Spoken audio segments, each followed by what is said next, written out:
Yo, me do so boy back to my pa. Ubo my piapim no. Na me sure be my pa ubo. Na me sure you don't near when you exam the can you bebre na high.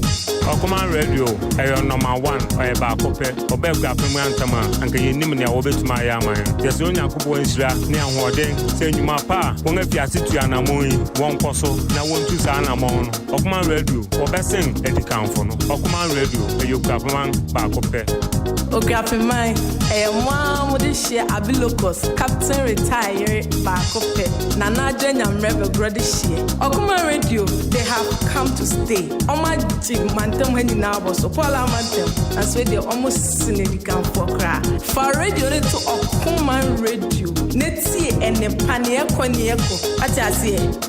Abrama Maneka say, Mom's joint Bakope, a man for a Kufu road, Okoman Radio. Oh, my champion, Mati. Okoman from my bank and you, Kenya cry, must say that, yeah. Minimum rock cry, no poor you and a jewel. There should be a museum, only size what.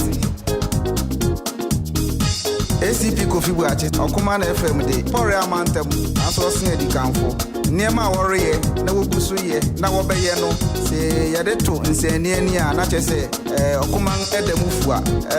1 year maybe our council would so. I tell you what me, Kofi ACP, meeting where dances say, Major, in Panga being, ya can say, I don't want to say, Yabon at Nasepreco, Okoman Day, Yatawachi Precope, Sunny and Penincano, was it Ophia Nifi, Okoman Day, Ubia, 80 Okoman FM. Me Adley Dubu, me war Parliament Sports. Me Okoman Radio, me wireless the piano po, a yo, and the phone, and Okoman. It is somewhere with your coming now. So be a deal hop, the what is them pa, Damase. Yeah, or Premier Quabraboy. If you go with Bacope, Okoman Radio 97.1, number 1. But you ready at HHT, and you see the Duke Okoman Radio, and I'm one, so you're back the challenge. Your number comes to fear. Yes, you go for Yami one way. I say, I want to be a day. Say, I want to buy your own. Say, I want to be a day. Say, I want to buy your own.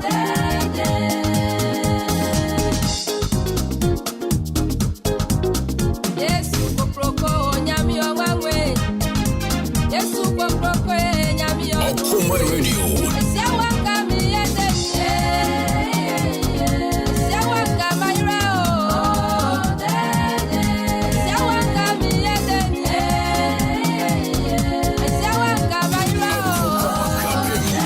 Okoman Radio 97.1.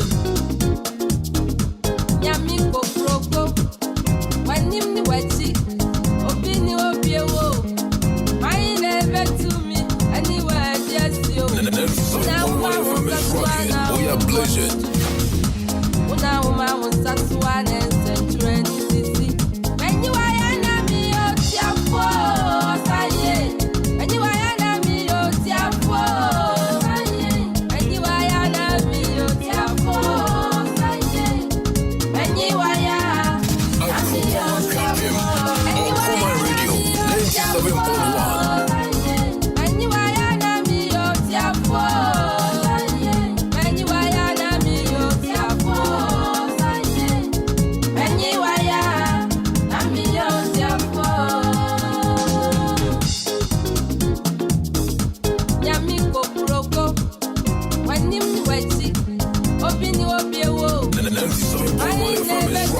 We are blessed.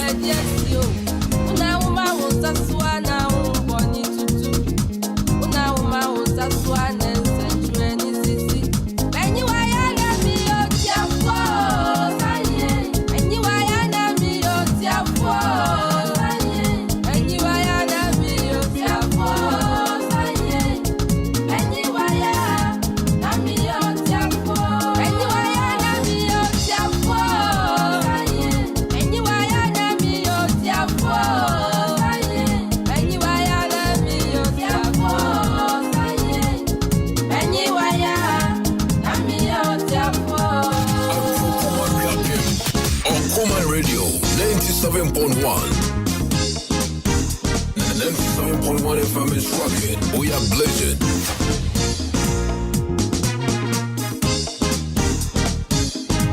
Yo, me just so go back to my Yes, you go for Yami on one way. I say, one can be a day. And come up, and come out. Come, I say you.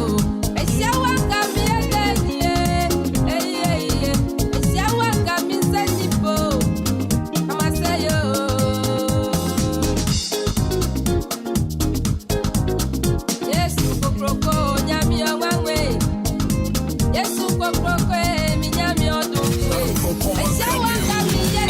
Okoman Radio 97.1. And come and say you, come and woo. It's your one coming, yeah. It's your one coming, whoa.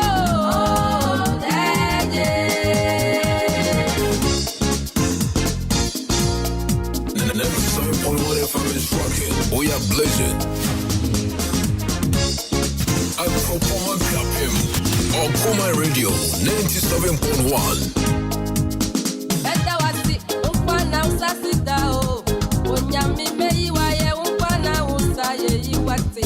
Ah, better was it, Mei Waye, Mekutu, Memimi, when you wati, Meshi, when you mo, Yami, Ukwana, Mei Wayo, Isi, Ukwana, Mei Wayo, Ukwana, Mei Wayo, Isi, Ukwana, Mei Wayo.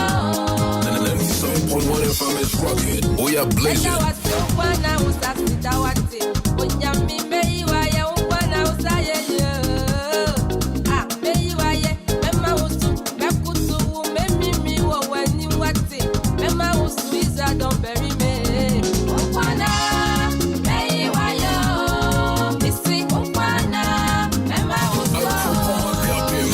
Okoman Radio 97.1. 97.1 FM is rocking. We are blazing. Okoman, you Kramuche. Yeah, for my boss, when you my pa, or a boy or my Ghana, any of my thing, yesterday, I'm going to my farm when you know, Mama, for thing, any of my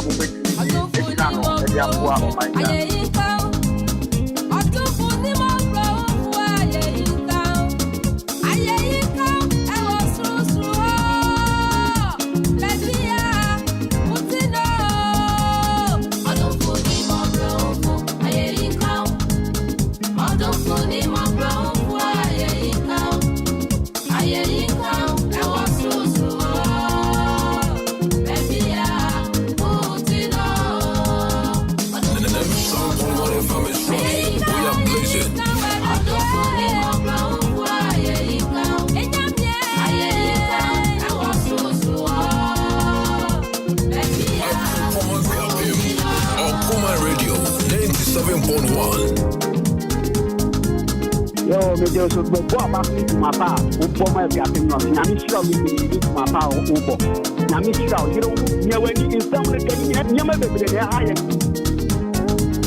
Yeah, for my boss when you my pa or area boy on my Ghana any of my thing yesterday na ko ko you na my pa when you know mama one thing any we be no area boy on my Ghana.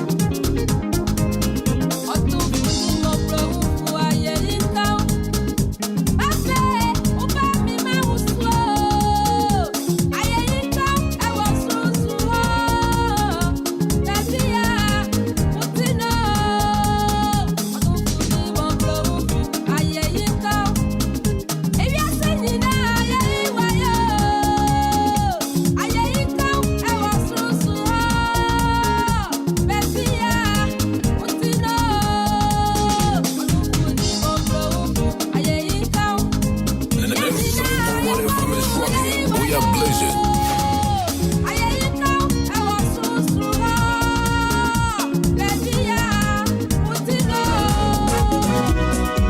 Okoman Radio, yes, baby.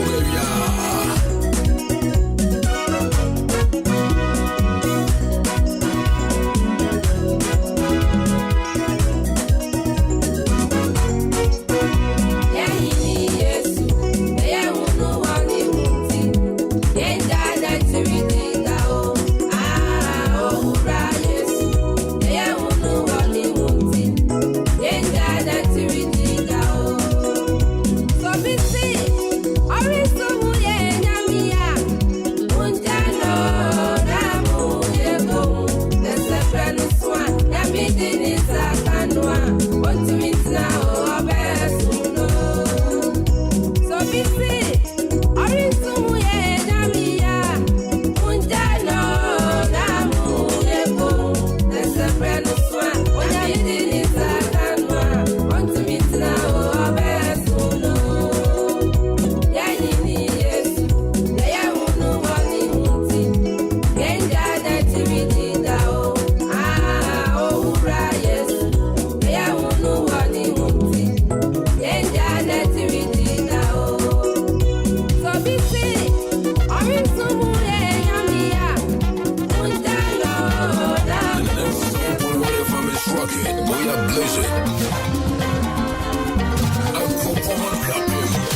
Radio 97.1. Next station with your man Kenya, Okoman Radio 97.1. Hey. Oh, Nyankomo, na me to jom me mano. Oh, tumfobo, ne no ne maraburate, me camfono, ne nyoma, me camfono, ne nyoma, me camfono, me camfono, Okoman Radio.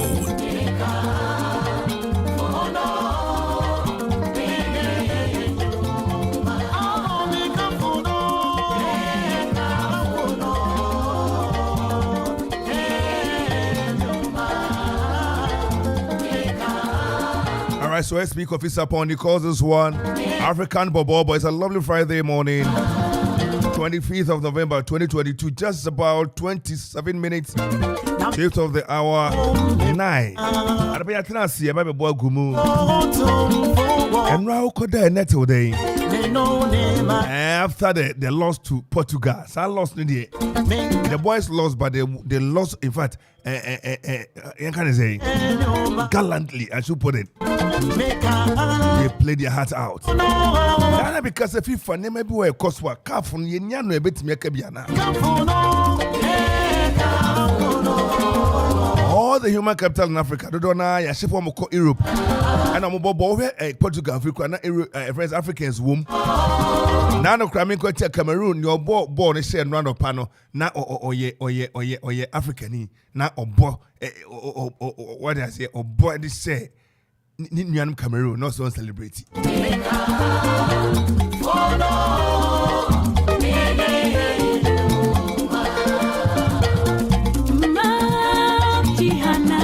What you mentioned, I said, not a friend run now, South Africa. You were didn't more moon pay said, you and the boys played their heart out and they lost gallantly. But in any case, officiating wasn't the best, I should put it, because VR brings me up, Papa's won't correct. Now there might be BB, Star B. But in any case, we are hoping and praying, say, be a bit to me, and then more.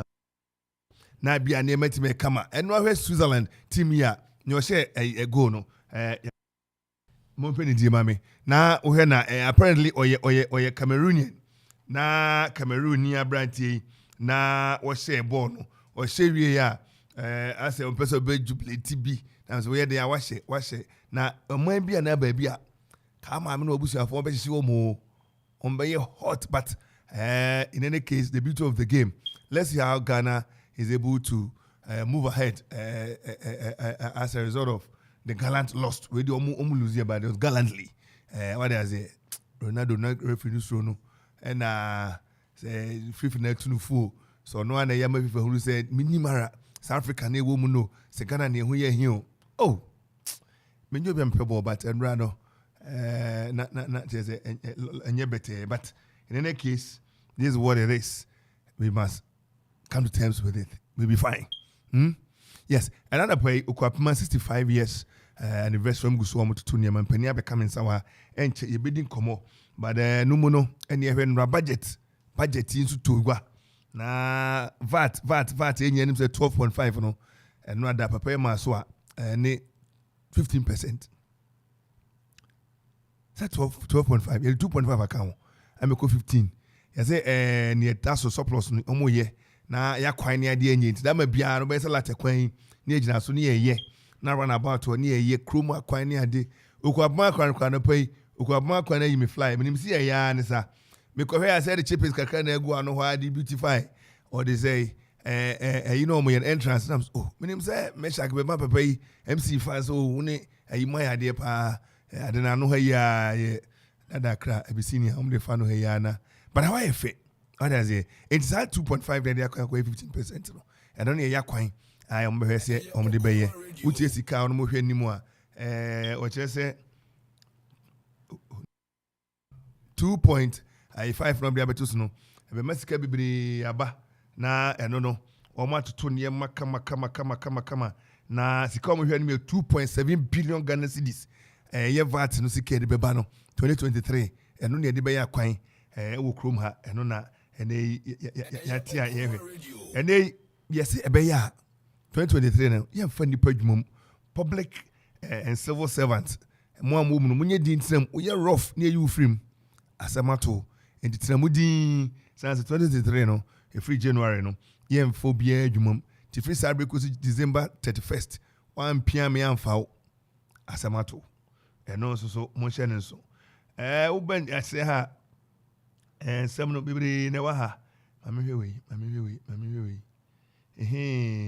E-Levy Almighty E-Levy E-Levy nkrafo E-Levy and the abans what so 2023 no yate so e dey free 1.5% and IBP 1%.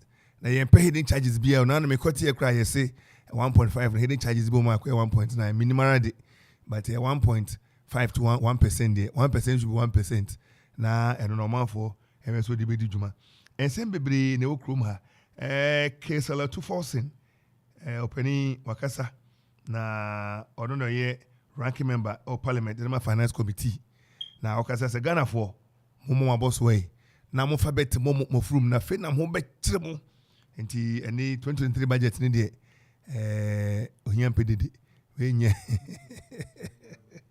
ti mo munye din munye ko na Yesu obekon ama mo he wose munye din na senate bia no E-Levy no atete so any ade ene Okoman was we won't accept 2.5% VAT hike any minority for kukitu one say 2.5 no pu hane he yempre china hwe 12.5 no create akra ehunu ye ho anam yempre kra eno na nem dom kuma na ede tugwa don't approve 2023 budget irate Kumasi Traders Steel Parliament Kumasi dwadifo bi omo ani atoto omo nsem na omo ani abre am se hwe Parliament se mo bon musuo na mo koje sa 2023 budget itum etwem constituency o ye beto ama mo pa ye be yimu se na no ye yi adubo ahen mo wo de mo pa mo ko approve ni ewe enti parliamentarians no edwen se no be ya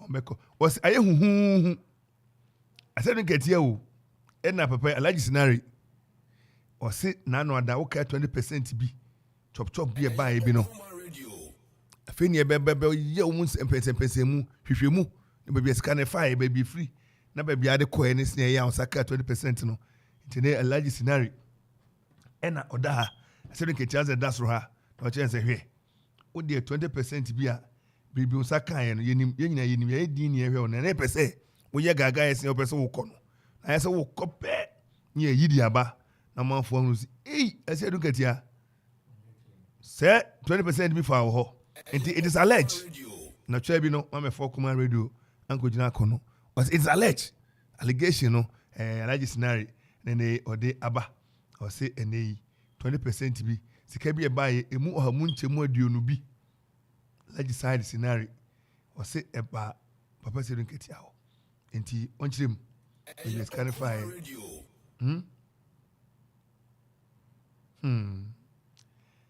enti oye national vice chairman ai enene okasei onne kasei salaji sadabi wallahi banso akana jese onpreda na onpreda se nketia eho papa ne papa ene sidi na etwe na ase na ebre na temperature kwa no ene Ghana for sanfo hene ewura krofrata o se Ghana for muduebo papa save me rice musi yempe ye mamu we musi yempe ye mamu ayi kokoro di se afra ayi baby entosi kra di se akoma dan toast musi yempe ye pa bijan ayi samo kra ye wi of course mpa bijan sane ma nyina iska dollar necessities ne dia koto ne dia aba munye din na mutena dawa ne ne munye ne saa munni ni saa banchini but dear near dear munim by any adi. So Ghana is there be a mui a very media kama was a any day and perfume and me per so Vietnam near Kofamu. So and what chance and nina on broader demand for import costs. Kai Kantan Kabua was a main pet. So now see the name Ebria area Echenasi no. So I don't know can was me. In 2 cost rounds what was government freezes jobs ya Canada. Was Abana 2023 on for be adwumum to Momane ko sukuu free SHS ubewie but they were born modern pay free mo bisi baby na chechire titru sabrate a year so no 11 is no na chechire tell imusu adwuma so say ka kire mu na no IGP be kan ha mo mesua adwuma free credit be masua so aban so fa nipo 2023 aban fa nipo enti dwen ho na he kwa fa so VAR out of sight as bad refereeing helps Portugal. VAR no video assistant referee. Abrofina no ya na mo tia na ka kire se da bi. Se na emesi ko no. Mo be video bi anu bi si park na so BBC na makowe. Environment take part referee chop kai say me. My boy trim say Ronaldo na man penalty ni die. Mo ya dey penalty. Oh, papa. Bibi kwa kwa na evi ona be kire madwuma. Ona be kire madwuma. Me referee ya ne. Me ye Morocco ni makota America ji naturalization America ni. Ukase me pa Africa anka me ko ye. Hwane wo kire. Me pa Africa anka de mu ja ko America ko naturalize ye. Koko John no mo he. Gokipa kwachi atizigi o se wan. Koko jina ho ne ne wo kire no. Atizigi so minim ne ha no. Kakra not form. Ko obaso kakra ko kire bo no. Oye no aka form. So nya direction kama enti kai referee no oso ompene nempene china mukura ye kai ayi wo mukrom budget nya mo president net ho no nya na net ho no point nya mo president net ho no hwe ne ho kire enne mo ye den mbagire ayi no penalty no enti nje se anyeye na ode she mrantie mo modern atie de tie e ma ba ku bi kra she bi kan ho no che na friend say kudus friend say Bukari mo ababa onim sports Bukari share ba ko kan ho na krofu esa oh there's a nrade enso bro kasa bro nrade mo wiaye in fact nrade VR no na chese papa so onfanya adwuma FIFA nyam na be kire me ye papa si ompany me Morocco ni na makoye misakra ko soja manu si hye pa wo ye rofa ne me ye park izo no tinese mrante ni din ene ko ba ne sa enti no enei Ocean Republic newspaper here. But if someone should be blamed for NDC's failure to collate results, it should be said in Ketia. Ay, mosquito. That's how I say. Chairman of some of the say he was here. Obe Yasha Mekon. One administrator. One day-to-day run of the party. Near coalitions. Now was a collecting results. Now people fly your mudie. Now papa is saying, do I not show me a their setting machine no more year. Now yeah, that could say about a career in the boom boom. Any watch it. And fa me share me kra na chairman de me toaso me breaki for no mako 8 enti giant channel ne okeka no enye mea atefo NDC for mu obi so bo be na generation nketia ono a enti nei okasa papa ye CEO ne ka say group CEO no o say no poultry farmer in Ghana can meet our demand papa ye CEO o say nkoko ankrofo we no eni nkosua no poultry farm bia ni ha Ghana ha e obetimi a supply ti munya na mkakeka no na mu dwamanum na papa want to grow farms on Ghana what eti in fact me na kasa they say wa grow farms e wo ayi kroni say apasare ha to so beba me akohwe na nkoko ne nkosua ne ade no ye de ama no wo so bia na obetimi but matun challenge as agro farms me can say 2 times third one agro farms apasare ha ye be supply no na no kra me ko ayi kokonru omo ayi park ho no enye bete che se ye man kokko no nia man no elite aya tissue ni de aka ho ye wie bibia na ene wo kwa elite aya na de pepa won sa na bibia ko kama Why had dear boy? Government ban use of V8 V6 by officials effective 2023. It's only point to be event. Yes, in your canana any day. They say near Ken okay opening patcho me bisa. They say who's over to Timor. Not Jivine number plate green Jivino, not Timor. They say a yes no. You better than yet me and I can every them. Let's say more cars on use one last day. Come him say for MC phone DC phone kita pick up. And a V8 no. And a V6 no.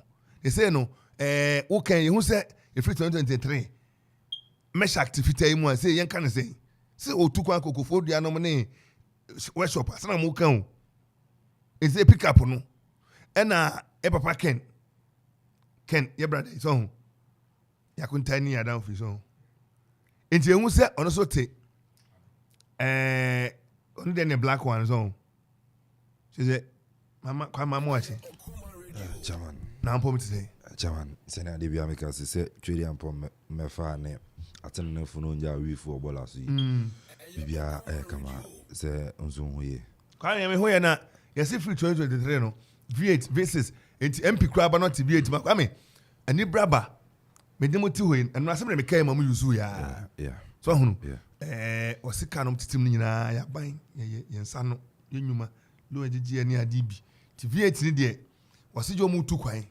and say we are buying penny a mark cars no two. It be a more saloon back and I pick up some or someone pack his cars in Yanom Ketuano. Natitu no, your mom petrol no 50%. Your ma 10 million every month, 5 million.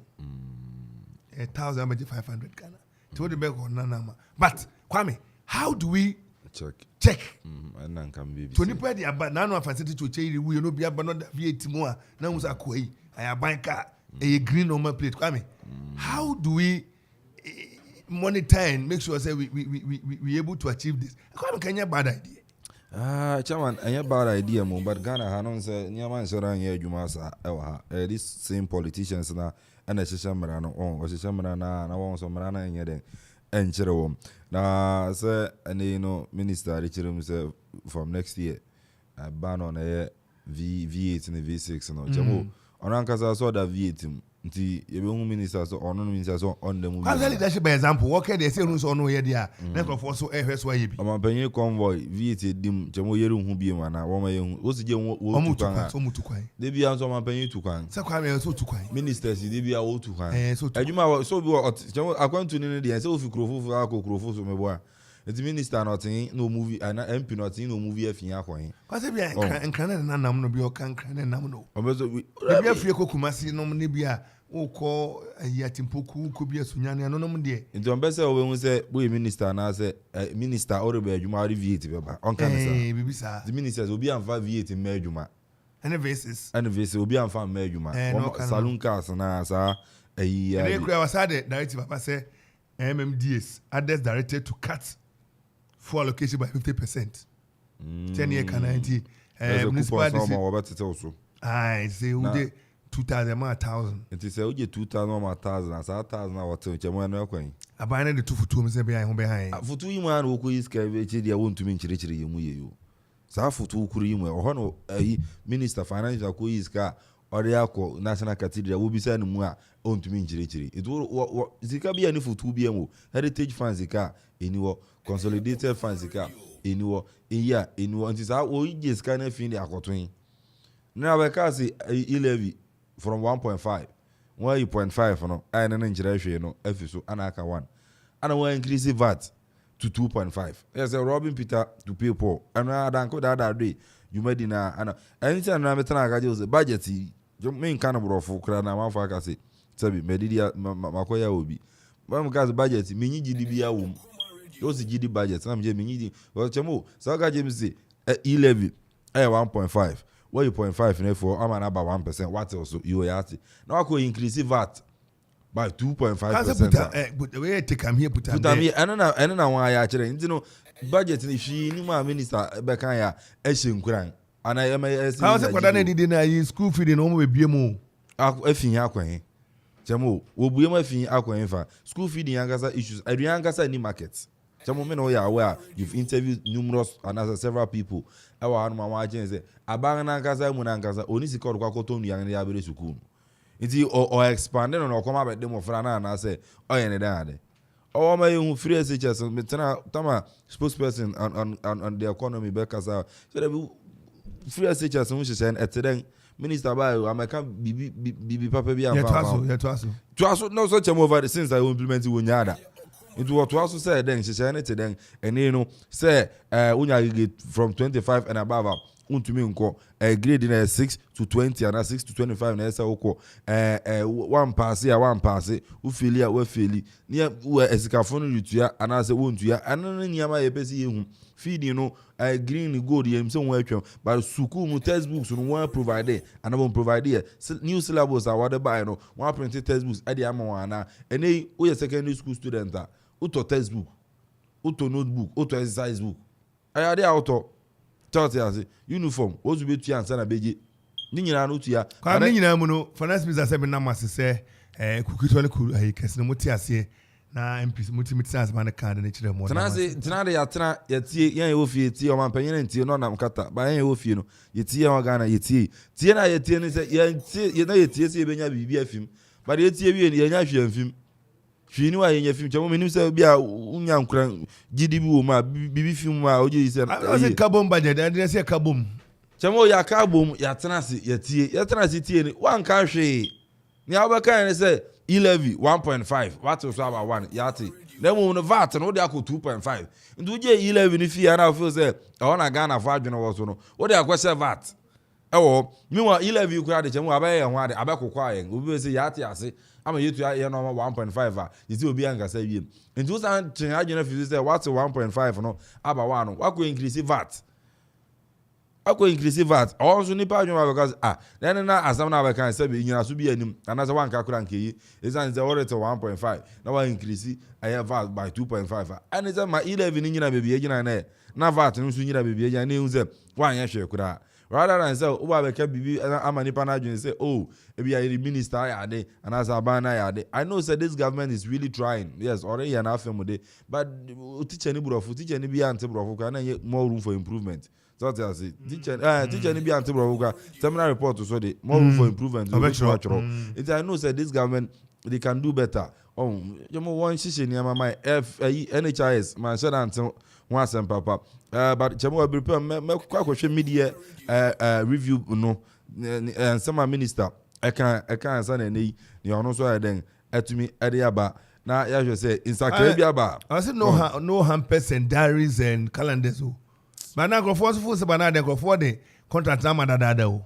it be the am akwa me that case o mende and then ade ukotwema wakọ financial to the street judgment date bebem judgment date gu ya nso no kwa chemo yentumi enti niam bu ha mpanyefo me mo fa ya adwin dia go we are really monitoring them ya hwe won niam a wo ye and asema o kan and dachi be use eti a yenim sema minister over the years tam o mbeye minister ya okan obeye minister okan ne ni also oreka kire so we need to see improvement near the ordinary Ghanaian ehwehwe chemo and on Jen say be our guys what on say the ordinary guy na hwehwe no pa bia say at least obenya duan ai den yes na odi ne babetumi akosuku and odin sache no kotokum ani sabe de ebesi sika so yes abang fasika me she kotokum ne won say abang gugo ni amamu kakra amayanga meje di say ordinary Ghanaian no eso won betuma henhan no kam say abang mo ka na say abang say 11 what so amam yo VAT no 2.5 p mo so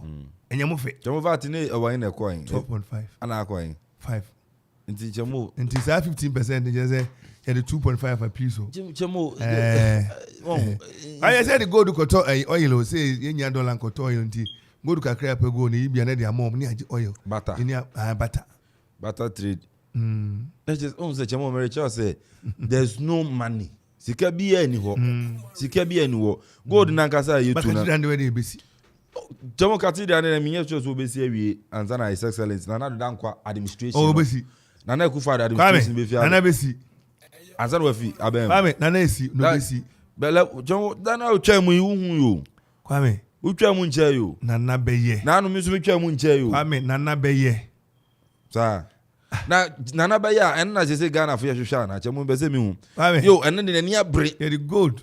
o the gold be si na mo da be si Yeah, be see. cathedral For no the best in style. chemu na akwan na Kwame, 2.5 and 2 VAT so be yakwan. aduan a short to secondary schools and training colleges Sika be ba ye ne IMF napco trainees ye na IMF we ya ne sa cash ne be ba. napco trainees kwa wan kan wa asem IMF we cash ne be ba. napco trainees wan kan wa asem chemu Kwame no etu na ba ko ayi chebi. oh Ko galamse. chemu ah me person na nanom no ah na me person no benya Efreno. so be kumire Asamata foi. Me kume na naboachi dakwa. Sekalam se ko so chehne ni mpani ani abri nyina. Bozi dakwa hyase. chemu Boachi dakwa da hyase. chemu mi bisa Omotu. Enu na oda fom be ma da fom pacha. Ana to. Wachene se hwani wo chire. chemu mi bisa asim bisa me pacha o yewura ochenye ne na amoeti ofori penyin so oye ofori penyin na yen ofori kuma ntino yan wo fa no osajefo bibisa o si ni ansa na wan se obi tu galamse o ochimem ana ena ye no ka sei sarbe na eni brema esi jagalamse chamo yente gana na a journalist ko documentary chebi ahimfi no ope chamo na kasa no mo kan me ho sa makọ chamo wako was meters no kra Kwame ewa pa about 2 chrono any chebi ya bom ase akropone abru abomi nti ebent om kan kasa ko so na chire wa yes nti chamo se sabi okuami no na otse wotu galamsi ewo ebia dachi ana abru onte Kwame I'm just sorry na omana ni manu se so galamsi na adwuma ankrofo ne sorry na mra ne ade ne ehu akade abati si akwachi me ma benkumi ni ono pe no galamsi nwa adwuma wo wona se maba ya chire no ono pe na nwa ehun Kwame obofo na ho apaso ono pe na nwa ehun ono pe ne ehun ayire the one using say scapegoat Kwame what about I want to say yo ya be hwe baby ba akosi so be say yen foforo watu di utu hene dia we say yen foforo fa cha onya ye mo na atwadwa agu na se jawon ochimem wotu good wo ochimem wotu galamsi o metu nya na no de chire be tu se na tu babai nti kroba akoso pen won say anaze wo say jawon be say me story na say ohene no ye involving galamsi right and that's what the report anaze no kro no wotu galamsi baby odi hene no that's what the report says he's involving galamsi yes chamo na meba galamsi na wo ye wo ochimem mu no me say ho na asem abanto ho na ebeka aya won awotu no say we pay royalties to ochine ana unfortunately minimum no oh okay thank you okay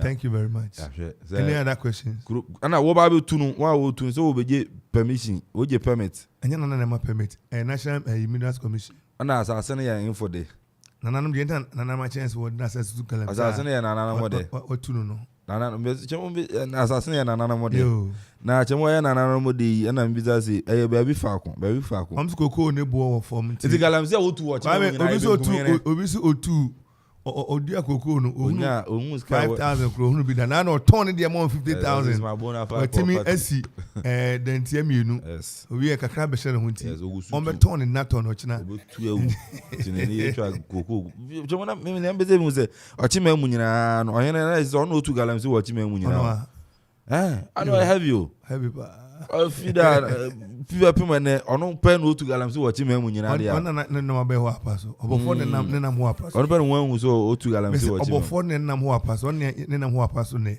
okay na chemo bisa se won tu ni galamsi na ngasa na jaya na be jai no ono de ho ajimu na be jai because oyo hene yeshemre so ne di kan di anim na emre timi enya fapem anye di se unye ni se metete unye ni se no pe won tu bi otu nda na wo de galamsi na aka akete Kwame to hold to ato en treasure ta they say ho bo wen titangum sana be for kan oh da ho bo san so nje san yesa ota o teguma ho be yiro chemo but okay ni nyina kan fo yan bo na na ma ba so say ni no wo na ngasi form no because otu na na adofo na wo fa asiro no cinema tu papa tutu nkofo yi bi frame dem say da ma bi another free kata ne ba kwa tu na adofo ochinye na ba ka si mu ade so no be ka si mu ade no ya bi Kwame we ade said there so no si mu ade ana Kwame so si mu ade Kwame we na ebu ofu nkrofo bi nye ye Chamo say you na Ghana for you ebu ofu ni tin so can say no cause okomo I mean Portugal for no I say referee for FIFA for chichi mienza who match dey say oh Joe ya tawas Joe say match na course Ghana for do aha before I call Ghana Joe once I know you pon game na have a discussion about Cameroon Switzerland game no I'm just a player or say Mbolo when a free Cameroon or Cameroon what nationalize Switzerland and I know I say Cameroon now Chamo report and say any family house or Cameroon and they judge them Kwame nyamuche asemo enwa yanka no asana those are because akwai over you na Africa for en fani be nchesa wan hwe ye wo man fa jant ni fie on be bu na busu afọ ko to family house no attack and normal ko bu na busu afọ achi fie no attack pa chemo nsano ya den ntino abrante Brian Bolu wo no Cameroon ana abrabo ni wiasa dan nti okupu Switzerland adia we dia o ka take man so wi akwa me unwi na mbia o na wan fere na eto park eto te park eto abre kumunu ama Cameroon wa be Cameroonian president no ni kwale aba wase no one now we man say sorry on jubilate what say we on jubilate an ka say we say on jubilate kwa den komo nse tibino ka say family house near down tibino ka say oh jadem oh yeah Brown Bolo family house ya match ni o Kofi come there pass akwa me some pictures and videos in there oh manya dia mana anya fe kra dede mo Ghana for kwa Kwame the boys abana bo won ka o Obagasa aban ka so fan krofo nko supporters no aban fan krofo nko we supporter bi on feed of ya no one see the convey nko Kwame aban fan krofo nko Kwame oboa Chamo Kwame oboa on say dynamic aka jo so minister ma yehu budget e ko work up no Black Star budget for no do ko ka sa mo fan krofo nko Ghana yehu budget e do ko supporters on say accreditation that won ko obo support most of them accredited one obo say that won ko ya won aban de won akọ aban ere won akọ nti say ma fast na ntumi go na ni na bo na asem no be repel yebeka chamo na on be sepu human capital no de ko Europe o wi boys here bo match ya bebre bo ho no me be sia na ne hu yense referee no on pa Africa sem ono a Morocco na watimi akwa America kwa je your friends citizenship na wa bebe di Africa match dey emso so ene o kire me pema man ka me ko e koko jira na VR no kwa me say enya djuma na chamo VR no South Africa edu yenso say mapak on fam sana mi hu ne tuna ni park VR no me sure say Africa edu yenso on fam because chamo let's be honest a football ni edu bi abekwa ma edu bi abekwa etia but say it should be fair play anything I introduce VR at the first now just the officials, you know, referees independent. Match commissioner, referee, assistant referee, 1 referee, 2. Anyway, we can referee be jina corner line, H send over share goal line. You introduce goal line technology. Send a ball try line. I bet you say a try and antra. Yeah, the verb say offside, say a possible red card, and I say a penalty. Then you answer, we be check it offside near dinner. Na chamo, yeah, the ABC Park. Na Portugal should go. Na Ghana players a protest against the goal. The best thing the referee is we consult the video assistant neutral. Yes, we consult here. I know about you say a offside and then you offside. Now go ni share na no. Go no punch pass no kwa na meka che Kobe say offside. On wo je go no. Metwa na was sending me pictures of the goal. Ocha clearly offside. Player Portuguese in nine. Say inside try ya and you offside because on some mobile. E wona na ebo. Nti wona na try na e che say line be down. I just say offside. And in a situation like this, no, Sabri, no, I say, say, friends, election is one at the police station. So we know, yanya tran, you bet you have back, chamo, officially, if you know, Ranu Jefam, Minya from their side, the petition, yes, to FIFA, but chamo, and yet you do it in a petition in Bay. So if you look at the far, they say be obeying every tournament, but 3 points. You lose here, no, and your league now, I can say, oh, yeah, league cry depending on the issues are already. And I bet you say you get 3 points, but in a tournament like this, you're back one, they are playing another game. It won't go get 3 points, you lose 3 points, you know. But in your best FIFA and say Africa, you can't be. You can't be in a World Cup without Africa. Chamo, no, to Ukas Umbobi and so to my where you want FIFA competition BM.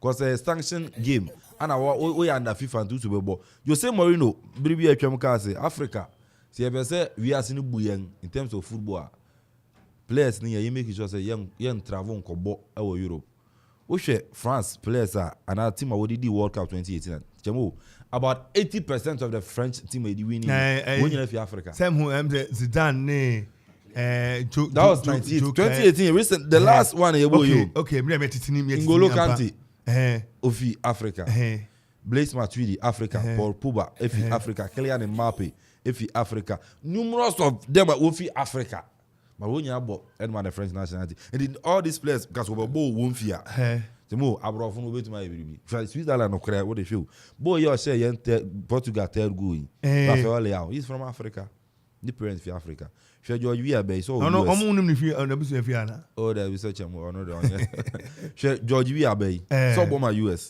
do just Otana Liberia na Mbolo iboma Cameroon na Nico Williams obo Spain iboma Ghana na ada like oko Germany say you na abri of Africa Rudiger fi Sierra Leone other players be all Germany Abrantie Leroy Sané the papa fi Senegal ne maame ana German nti wonyina ka so bo Africa which is these Europeans no wait my bibiana with the exception of not any South Americans one Africans in tank but Europe they chamo Africans ni go the blacks no wo bo Hollander Memphis Depay Ghanaian holiday bia Ghana ha no di Memphis recently Ghana ha no be nam ya ne ade abebo Fadama ne ade anokoi Cody Gakpo against Senegal or say ofi Ghana Ghanaian entino jamo Africans and they am say slave trade in count number 5 oko Canada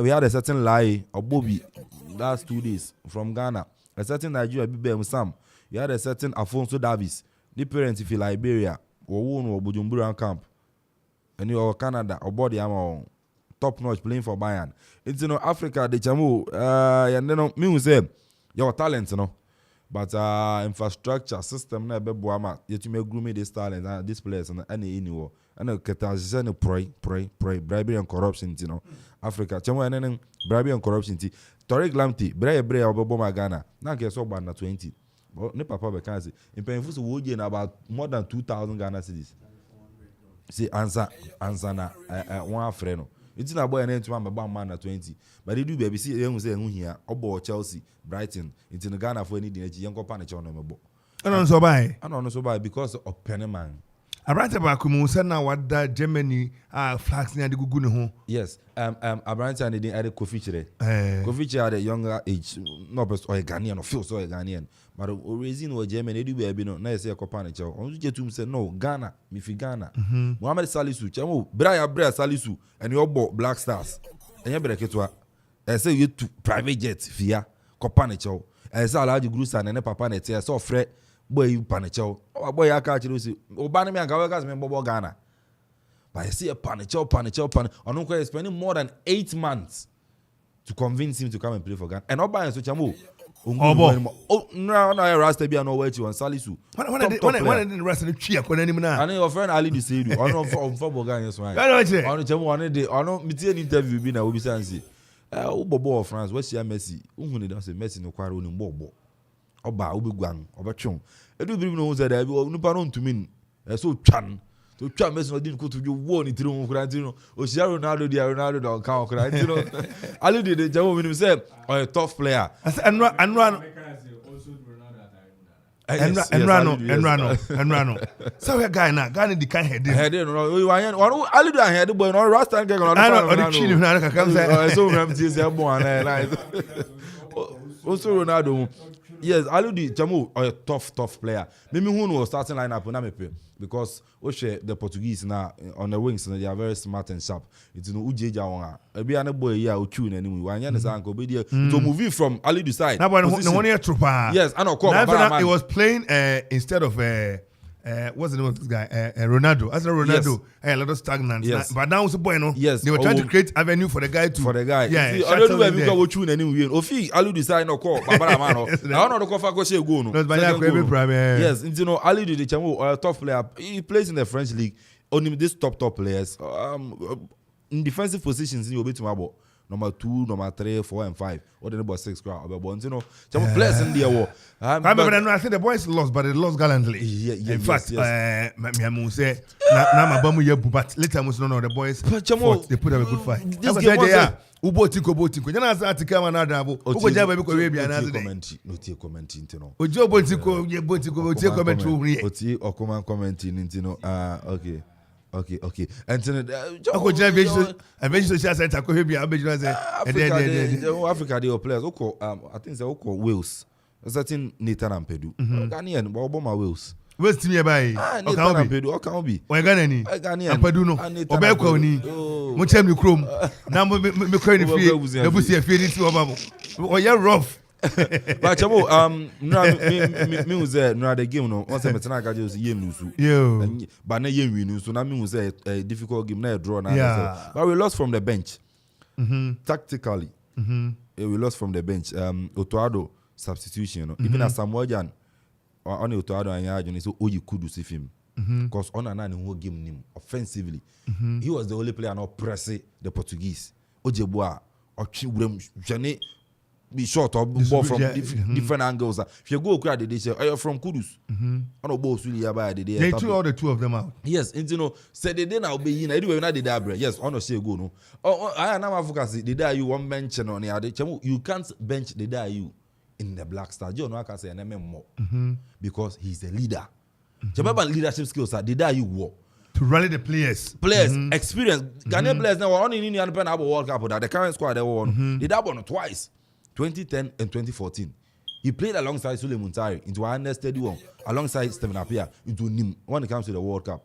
We are some more than for they didn't have highest top scorer, second highest top scorer in the World Cup. Into Nim. It's in Rano, next Obo. Obo is no say go. It's in Ghana for Amoka says, "Oh, bench they die." Then it's not possible. And there's no leader on the field in the team alone.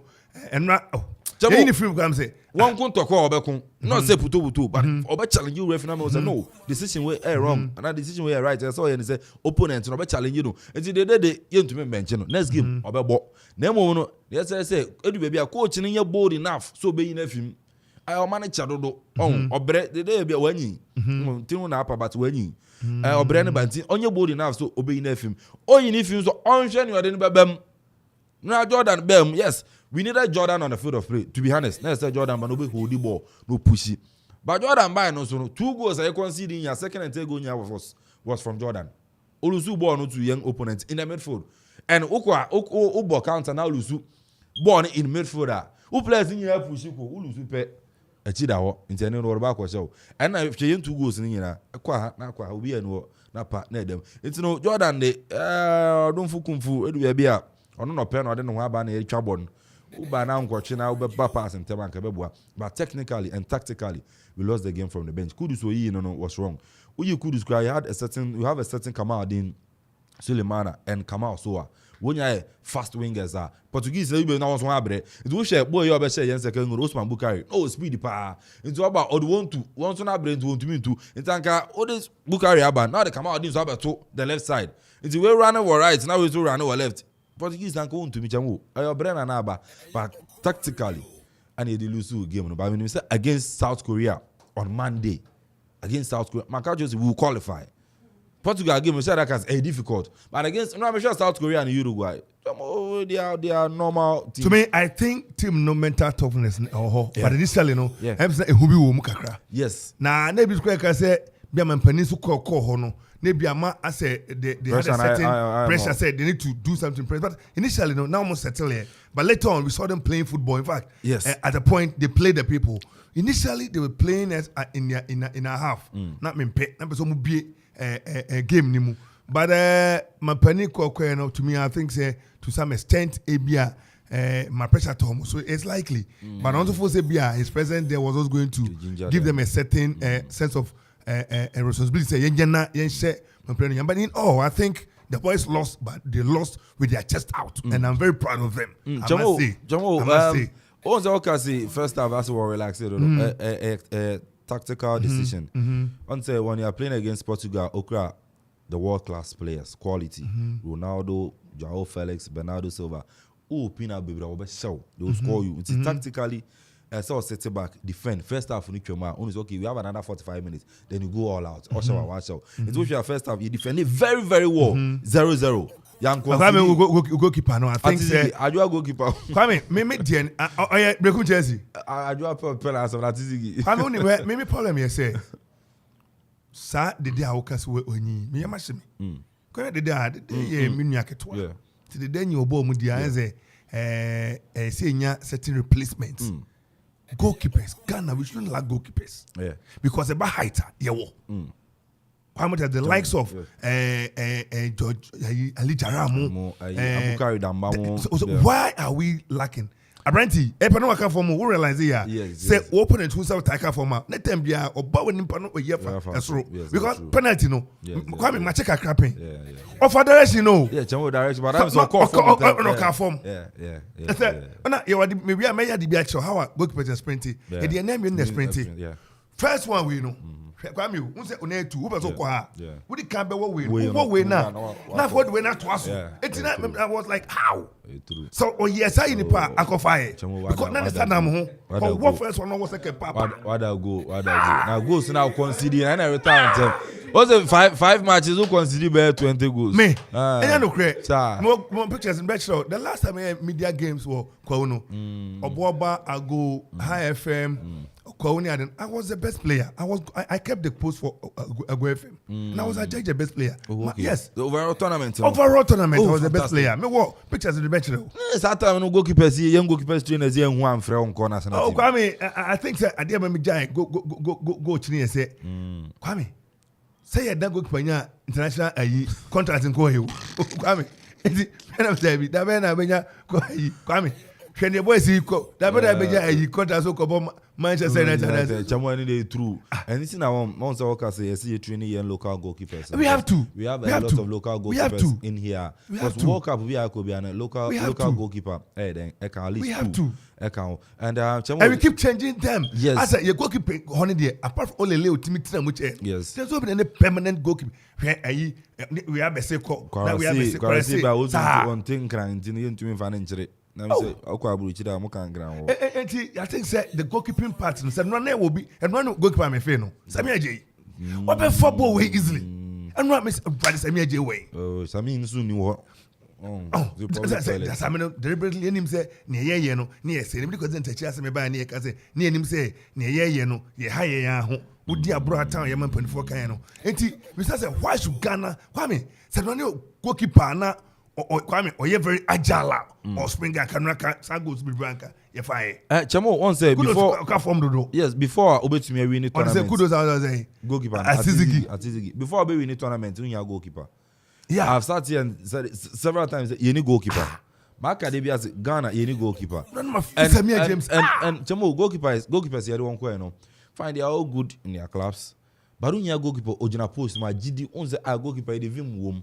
Confidence level no or to me shout on the defenders to me command the defenders no but Atizigi no your bad mum no your bad or make it crucial save you cry against Cristiano Ronaldo penalty no on your direction but it was so unfortunate other goals by on to me ya won say but chamo goalkeeping no SMP for sure once no right now no Jojo Walcott we pray the but I'm so a part of the team at World Cup as say Jojo Walcott you number one we pray but I think so Qatar team no or motivate Nicolix no but chemo goalkeeping no they say na come adwuma and there yenya Walcott yenya Tizigi yenya hwan the next tournament we must say the new set of oh chemo I need new set baba I'm going into a tournament so yeah then your best is goalkeepers because they say Walcott ba eba be Walcott Atizigi Nurudin Danlad Ibrahim 4 1-4 goalkeepers on some tournament definitely all the three and they mu here na wa bench for Ghana for I can see Yemfa Danlad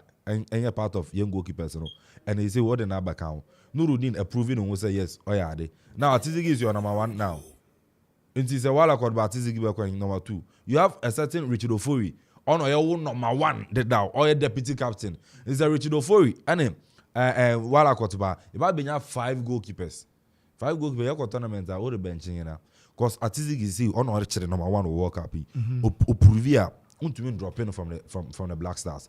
Nuruddin approved it out. The lad local goalkeeper DBIS Yebo this year final tournament. Already while quarter on the Ochre qualifiers are also for the Opera and Zone to mean Kobe. Richard Ofori and a young deputy captain. Or no your goalkeeper. Oh yeah, number 1 da. And we pray and went to one quarter. So when you recover infinite one by until then you better drop your goalkeepers in the baby, you better do baby next AFCON. You better drop your 3. Eddie FM. And also about how I journey. It's in a major design paying phone share goalkeeping aspect, you know. Defensively, any problem in this tournament, midfielders, you know, any problem.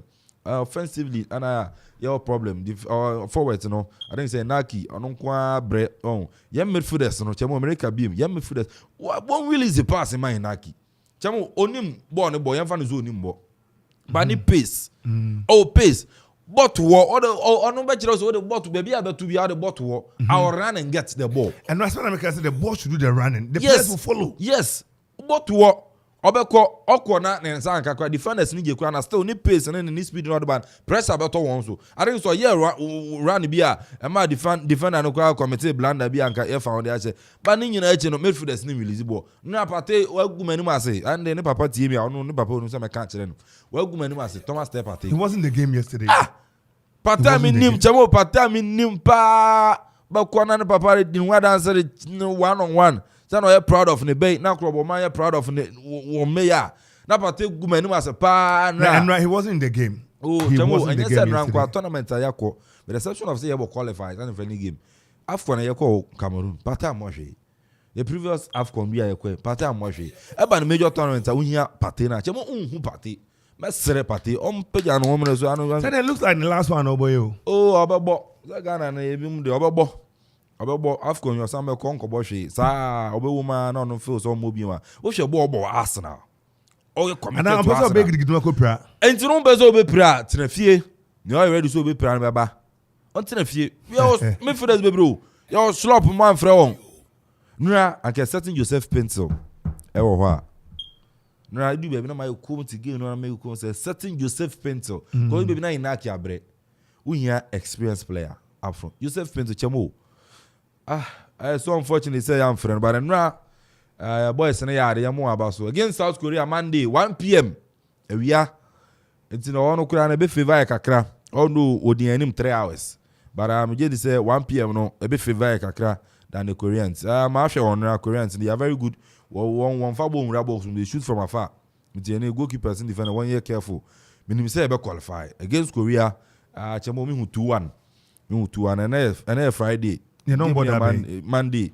Na Monday actually next match that be. Then Uruguay be born be Thursday. On baby. Those are the last two matches games in the group. In the group I be born chamo South Korea. Me 2-1. Me 2-1 for Ghana. Me 2-1 for Ghana. Payful yen she says, and near my corner, Sania, and then me who now corner, and Uruguay Friday, and also 3 p.m. Send enemy who near my Sabacona Sana, near Maran Nang, Edu Sunday, then a man society at 2-1 for Ghana against South Korea. But before Sunday, a better than into no confirming Sunday, but send a near man, I me who no 2-1 for Ghana. We had them 2-1. Kwame anapai mama na wase na me na masa today. Ajabe we. Na pe okobo adwuma bi ko ball voice pop dia de gum. Bibia akokama. Nyame adom bia akokama. Yo fafa wa mense Makasa do 98% monkasa no in the realm of the spirit. Monkasa no monkasa tra 90 Abraham. Mo 1 goal against South Korea. Mo 2 goals against Uruguay. And Mokatana met wooding born do baby no. Referee no didn't buy a plan. Yeah. Referee didn't buy a plan. No, get scores on the bottom. And so you said that the man. Because you said that man, maybe I make a fee. You said that you are saying Nahokwa. You are saying the no, but we be a quam and Nahokwa. And he Makasa, Mamon 300. What 300? Kwame Ankasa told me, say, Real Madrid, Omokaps, Omufani, and Nahokwa. This nyame wo ho de bia me kan asem nyame wo ho pa tumi so wo ho pa da no oka kan se me want to be say omamo abosuma wo Africa nyina na yato ni nyina eni nti no ye ne goals no e wo ba bi na kasa twi bibi fi wiem edeba nti 80 amadu na ye 1 goal against Korea omba bu yuase bo nyina omuntumi ombebo yuase bo nyina Korea for ombebo yuase bo nyina no so for Korea so ombebo general o dey fast and baby oh sir ombebo yuase bo nyina one go na wom Ghana dey Jamo, we are not listening against South Korea. Omuntumi nyare Uruguay omuntumi nyare we are not listening. Don't forget we are south yeah and ye west ye west W and S no ebe ye adwuma anaba area the boy say ono so hunu wiem ono so hunu form na ni da form sana South Korea ete ye de besi am say boss pop from nyane famra na ye kwa ayi line so ne di friend is saying ye di budget no komo ba kumenu bi ye ne area mon kotai na ewia ye ne okuapman adese o se ye Kofi yo adese owo ahene ekoseje yo ni die mu die tiam ogina chechire mu anyway Mr. Kote ana point ka konte mo ache meje muso bogo de say me people of the spirit who nsem say na mani aji papa Deja na obre bebebra Ghana bre ball pe no mu hu na omu mbehwe ye sika se mmaya sana me di hu yawo dan so mo bompa ya konche nyina se sidi ne economy ni nyina o we we don't work like that. We don't work like that. What say a dear simule wo na o yo ajin say obebo mpa ya Madiana Daniel Kunya. It will never be possible. So obifa hacksaw ana saw no the kongre mu ho no ko gudia ni tu na osensene obenya community. And there are two different approaches in the world. Yes, those who believe in spirituality, I want them to do something about our economy. I don't want to take it to health or the economy. Why say do sports? Then the whole thing becomes, economy involves certain tactics and certain decisions and certain growth. Football there, passion. One thing boys in the ball, bet there, passion. No more say. Football, it's a game that must be played tactfully. 90 minutes. Economy there takes time to grow. Yes, but what I'm saying is you don't just get people, pack them in 2 weeks, and say that you have a team. No. When you do that, you don't have a team. Brazil, a World Cup, they started grouping as a team more than 6 months in here. We don't have a team. We have players. And during that time, your preparation is not up to stage. There are so many things that will go wrong during when actions takes place. Mr. Kote, Egrofo some himself who sports who him. There's a Ghana team there for Rekobo. More than Rekobo.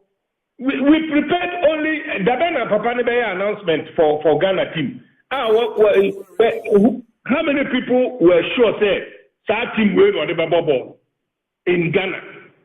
Yeah, you say players no, but we don't have a team. Okay. Eti Oko field no so a football no eti set dame. Oko park no so a na o set o traps as against only pakro no so nu hia no so ne traps a. Because eya nkwa na ugina chire no e na onu so nkwa na gina chire no eya na ya limiting it to omienu pe etinken. But in football no, because we are human beings and pushing 11 against 11 no. Now then people think that there is some spiritual mathematics somewhere. It doesn't work like that.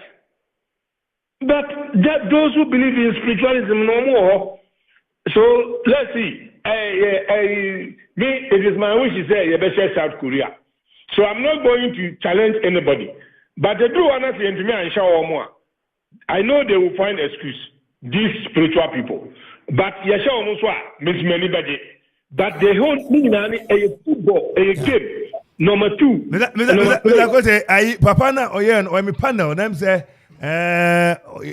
he wants to talk to you. Mr. Kote. Yes. Good morning, sir. Good morning. There will be no excuse.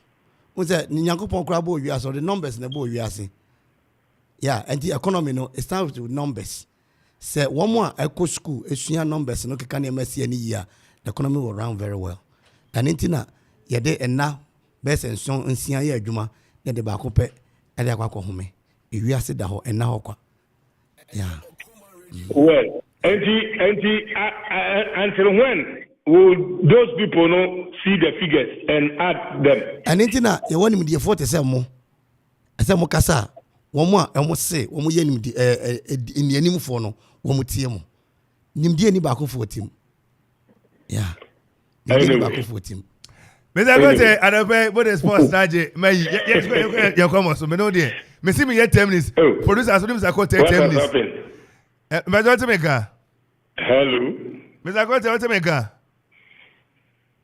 Hello Mr. Kote. Hey, numbers for na block wo. Mr. Kote what mega? Was it how much obi kakra watiwa? How much obi kakra watiwa?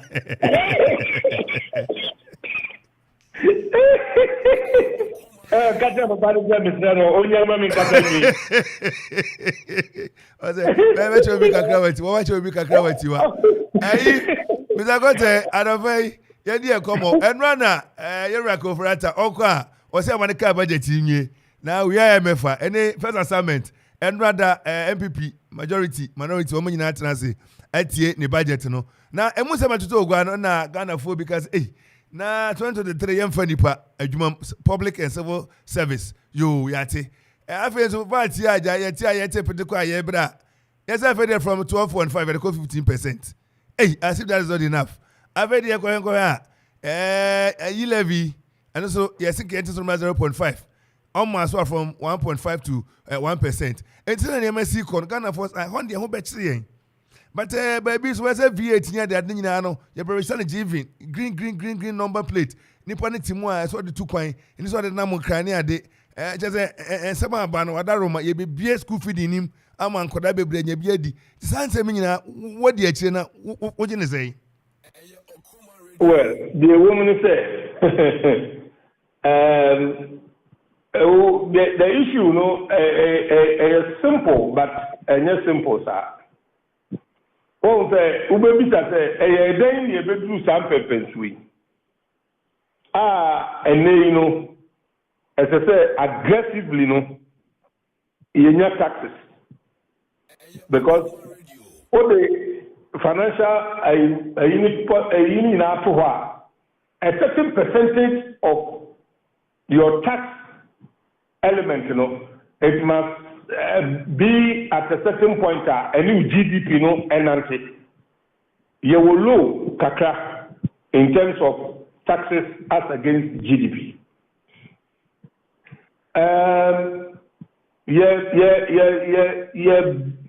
Loan and a debt portfolio 75.9 it's almost like 76 as of September and also any good figure and before making your call IMF you must position yourself in a way omo beti wase na omo release sika ma na won say na politics wo krum ha no obeka itama ewura John Mama after or struggle with single spine and a doom so odit kanyina ko shemu a enya kanea no eto aba adi no and I said before you beto aba no na or close to employment based on IMF recommendations. And another doing a bayadi in Chamo, any Kasa, a political Kasa, a unemployment graduate, Yediti, and Paswa. enti omo bae no ana ombe biem ana ayi omo ya employment yi immigration say they agigi nipa no mo la mo nkogu ho na enye adwuma ayi district assembly the directors assembly bi obekwa directors no ka omo ya be talk ana mo gugu ho the agigi nipa na pay the salaries and emolument no a certain percentage of GDP no enye papa and it is all the one sem nyina ko dan IMF no odo baba baby a salaries and emolument no enkotra 55%. So say and I'm 60 ho baby. And one prisoner unyat kan. And omo di kan ono ka say omo agree on the objectives. So objectives and a starting emphasis budget in say yeah employ will be 2023. Ama IMF phone nti wo omo sum. That is one. Yeah, increase the tax element e dey akodru baby a omo betia se kakra property rating so ba yes expenditure no so no ye twa so wo aha na se ye twa so aha yen aban no we lose control our forex and fuel and na meti jonkuma na say omo bepe kwan bi a omo betimi anya fuel cheap. Well, and some no okay can sa na fe akase yemiensha then the reality hits you. And for now no omo de aba there is a parliament bepen so as we speak now no started the debate, I don't know whether they're going to start it today. They have 3 days to do that. And then I don't know whether the NDC will move a motion for rejection of the budget. I don't know for now. Because news headlines Kumasi traders are telling Parliament not to accept the budget. I don't know whether it is true. Now, when you have such sentiments coming in, Trader Guta will come in, and all the stakeholders. Mind you, say, Labour Front also agitated for 60% increment. And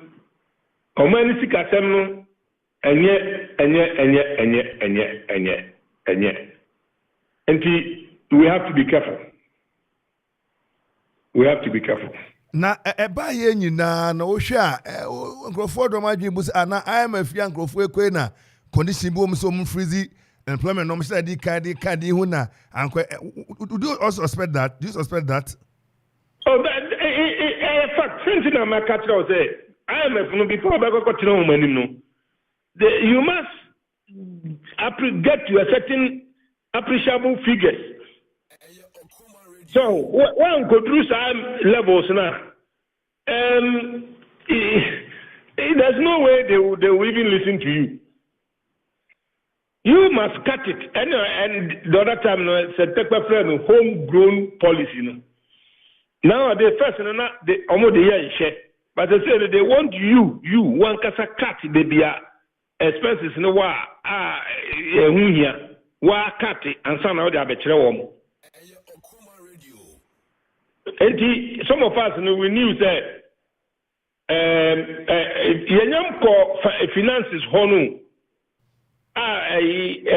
minister na kase yebe cut yen touch principal but yebe touch the way so un touch principal be touch there because bond no a principal and interest and this own touch principal na obe touch there Okoman Kasa no my smart oh there be obi a president zero utika obi and touch principal na obe touch there because they two principal and interest and this who say won't touch principal then it means that obviously you are going to touch the interest na wan no person odi ni tika ekoto eto treasury bill na bonda onya ho faso ene se ko di koto fie na odi rent ya se ko ebe man faso enti well Argentina mo kwa kasa no say it as a tip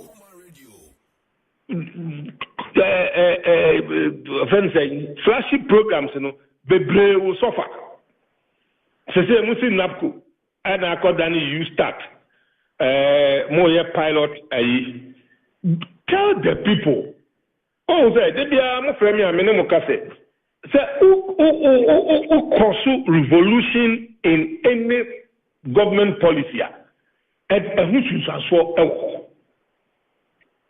say young fellow say enquala 350 at a core secondary school every year. Na 50 entimi nko because some parents entimi ntia. Sa 59 nko no they find themselves other things to do in the community. They become artisans. Some learn trade. Omnyina enya baby di omunsa system enti say eney open carpenter. You can easily get a carpenter wako suya bibi. Uko nya open masona. System nitie. But you brought a revolution, say, no, sa 350 and for secondary school.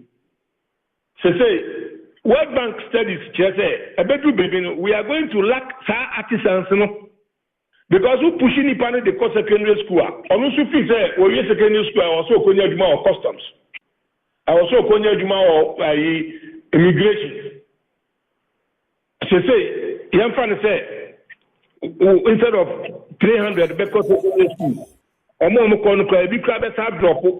Say what push 350 ni nyina at the cop. 350 no, omo nyina wie secondary school no. Yen fan say 320 anya university kwan. Say omo nyina wie university no so no e bia yen fan say 200,000 etimi apie. Edima no wa o de come. Who knows what the employment? And to some Kalaya, what introduce Munina to secondary or Munina tertiary. No, and never had a memo to say. And to net pressure and all the better or minus. Say, Kalamino, a better crown, best at our or best at or Mufi. Where we secondary school, where we university. And maybe any while by it. It is there, Onya and Coco. Na Onya and Cocona and Cocona soon come as I say, or Tom Wong. Meanwhile, will be a metal. I pay who bones or more children, and the annual move dino. Now, say, I buy not the actual MVTI. Whatever Minister of Education, or almost a border. Almost, would you say a honor as a Bama and Nico Homo? Oh, say, MVTI and SA they were there. I can't say they were not in existence. They were there. That's our Shemokina. Okay. Yeah, say, ya share universities in Mukina, a polytechnics, ya done or universities, we are technical inclined. Kokoji University, technology, poly universities, Koji Omo graduation booklet, Now here's a technical student saying a graduate in a year as against humanities. Oh, they are Koji a graduation booklet, Uber marketing for there are more triple the number of engineering students. Why should it be so? I didn't know the technical engineer you done a whole university. So the 30 humanity for no call the nominee other a chom Uko university. Not a graduation now. Uber sociology for marketing for HR for almost doses over here engineering the 36. NVTI, NAVET or Saturday night in Iran, they were all there. But all what I'm driving at and say, when you push the kids through a secondary filling now, Psychologically, they are not supposed to be artisans. So, meanwhile, almost to me, university now they become half-baked. And into now, and Colano, TV, so to president, because the pressure na build a banner. Sa you for no munya jumano, pressure na build a banner. So, nkaye unima numbers man or says Colano Minano in the next 2-3 years, what is going to happen in the country? What's our freezy employment? Almost they have not been trained entrepreneurially for them to do something with their hands or their brains. I didn't call it white collar. And you are putting unnecessary pressure on the budget. And you hear campaign promise no na ma pressure way. And I said, see, Professor Adamesa, Professor Emeritus Adamesa, former Vice Chancellor at the University of Ghana. Yes. Kwame Nkrumah Memorial Lecture Kokasa now see abano emfa hantan to chain. Offer ni wo to chain. Na onhwe face just don't take it proper decision for Nancy from say.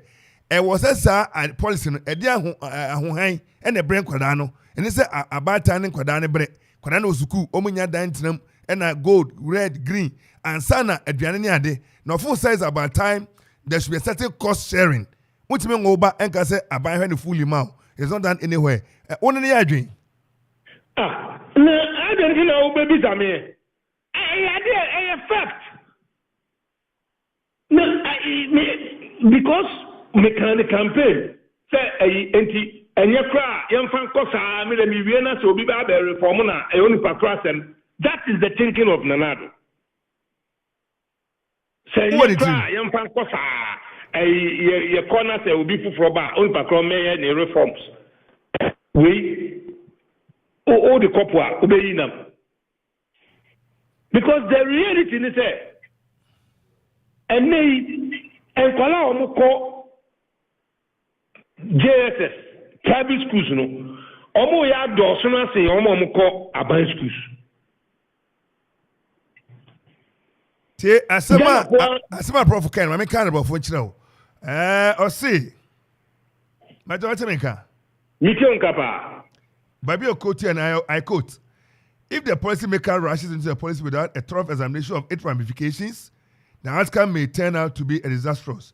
What is so sacrosanct about the phrase suggests that makes our president consistently refuse to listen to public opinion and continue to stick to a policy that is obviously facing serious challenges and bringing hardship to its beneficiaries instead of the relief that the policy was supposed to bring. Even a finance minister who is supposed to make the funds available for its implementation initially questioned the rationale behind certain aspects of the said policy. And te okoswa actually say send me kind of phone opening so what here. Mijepa and Americano because so be ekotia eniba oko schools e war abelen penum ne Accra New Town Osu Legon Presby JSS ni private school won na obi enu otia less than 1,500 a term. And you want to ni fees no odu secondary school o ti make yama watchman. I didn't know you should show more ntimi ntiano na untia ma o. No more what is wrong? What is so sacrosanct about it? The president is refusing to listen to opinion leaders and other public opinions. The president is refusing, say, an illegality and to honor the buy throughout the terminal or the Koya Korea. And to only one will be and the back case. This is all what is in his head. I see. He suggested that the government should resort to cost sharing, where parents who could afford it will pay for their children's education. He said such a measure will ensure that poor and needy students benefited from the generosity of the world endowed. Numbers, we are not a phone. Numbers. Jafo the boy numbers. Oh, sir. One of one of the Eastern Region schools. I do baby no feeding fee no a PTA no almost to me fufurobi. We paid for it. Almost to me fufurobi. We paid for it. And it's all over. I know that people are paying for it.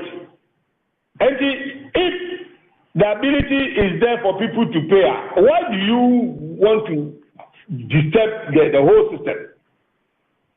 Eh? Why?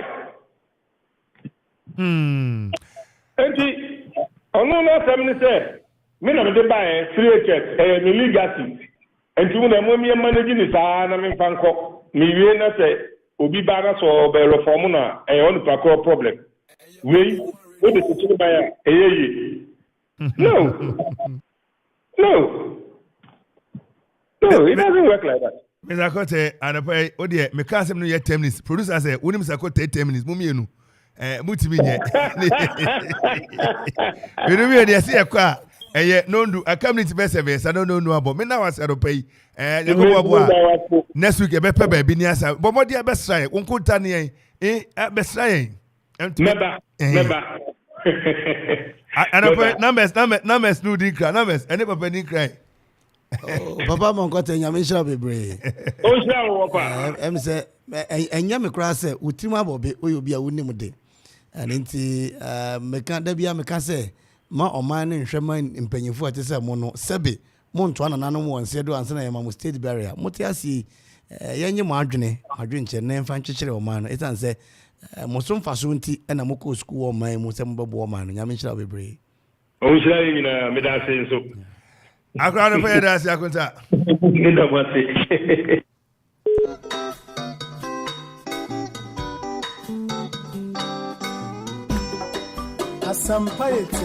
Auntie Anapai, Yane area among Kote or your expert in local governance.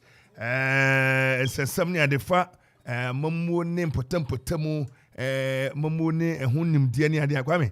Why would you Kagumuna? Kedwa we dey Okoman for anti yan kan mu de no bi engumu mfa ma won mo Okoman adi eye fishia no eye eduasia eye enum 65 years Okoman eba na say abo nipa je say hwe nipa ko school won mo na empanyini pa general ai striker bi obebo kotoko e friend Kwame Obinda ako ono so ba Okoman eba gentete ewo ye Okoman de produce ni pa enti ye mo Okoman for abaso na asem 3 awo mo de inflation ye duasia enum ene say sustaining quality inclusive education, the role of technology and infrastructure. And you know, ye mo mabaso mo ya de omo di juma de bebre gugu akwan mu ebi ni air games sports competition and no memenda na etwam 19th November and etwam nyame adom a benada 22nd November and so seminar chenche bekoso ewo wo mo school no mu ho no mo school fu ho no mo no mo etwam nyina no beba ba beboa made nyina atumi akonkan ewo dade ho Okoman school no mu ho na betumi ato edwa nyame adom a efiada ne 25th float ebekoso ewo ekropon ye kro chenche mu na chese na nwumre no wo mabɔ modern ada de ade nyina tumi akonkan wo ye hockey pitch ne so na se ho no mbako wi ye dwumadi no bonfire nyina ebetua mu ade nyina tumi akonkan ane wachi asedasom bekoso kwese da nyame adom 27th wo ye Dr.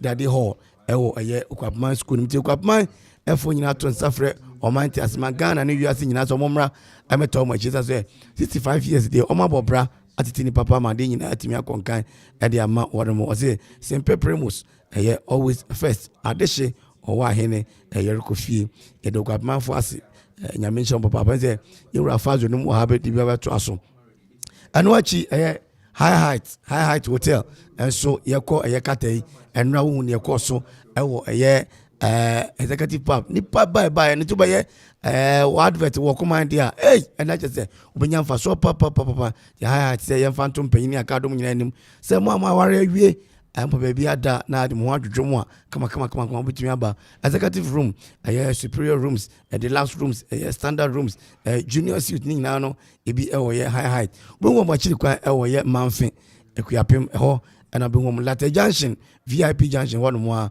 and I'll be one more. This year, yaw, Santi, the quantum ponoswada, and I'll be VIP, one more, Mitchell High Height, you know, and I'll be one more.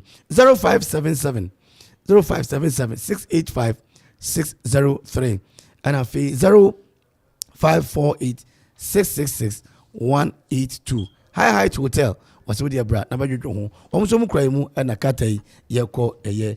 Ebi yako kate de na yemfan tuga mouse ene na yerade na bakery erade na bakery do na friend hot oven no ene na ekwa ma yako kata afi 2022 World Cup no and so asena erade na bakery hot oven de men kan chi so osora no pa also the breakfast no be dia ese onya kade at the count say tea na be no cocoa rice water and as any no Tom Brown oats bibi bia offer say breakfast no brew down or the be kan no hot oven brew they say ni sugar bread on sabeka sugar bread na pe butter bread and also brown bread yewo fruit bread cake bread ni nyina no hot oven and so no akofa ede aba abontinga oko supermarkets and afi so no baby yeton provisions and bread from no ntia onsa ebeka hot oven bread ni bi your sandwich burger meat fish pie so no there will be cakes and so eba no say na old birthday na ope cake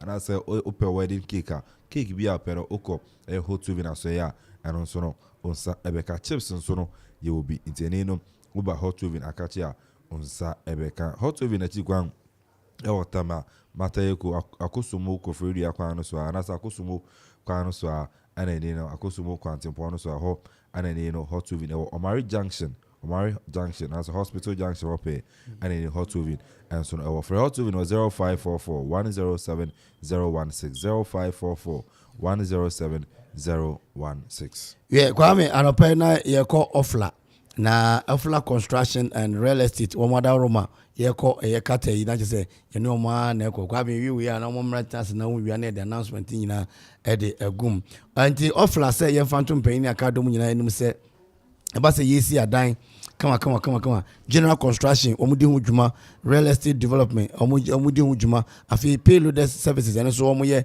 afi say open track e de kodu dwuma bi no omoje breye ne kama afi open iron rod nadwane cement ato ofla sebra na wontumi ema obi marine boss afi plywood ni nyina no ombenya bi e de amount ofla so promotion station so na yeyura ewia eninya babegum e de ama mo ofla dwuma ni ti ewo amonochrome akuapem afi obosomase akuapem na afi koforodua bibia ni obetumi afre ofla ewo 0279 012 954 and afi 055 925 7198 055 29 57 198 ofla ezo betumi afre na chiri kwan ewo abefo kwantempo nso ada edisua die www.oflaconstructionlimited.com www.oflaconstructionlimited.com na wahwe na chiri kwan nyoko hono mo ni pictures niema oye nyina na ebi hono mo afi social media handle no so Ofla Construction Limited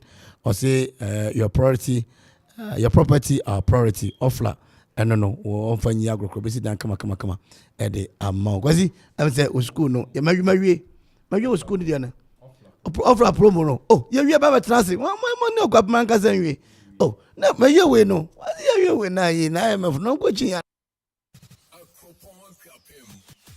Okoman Radio 97.1.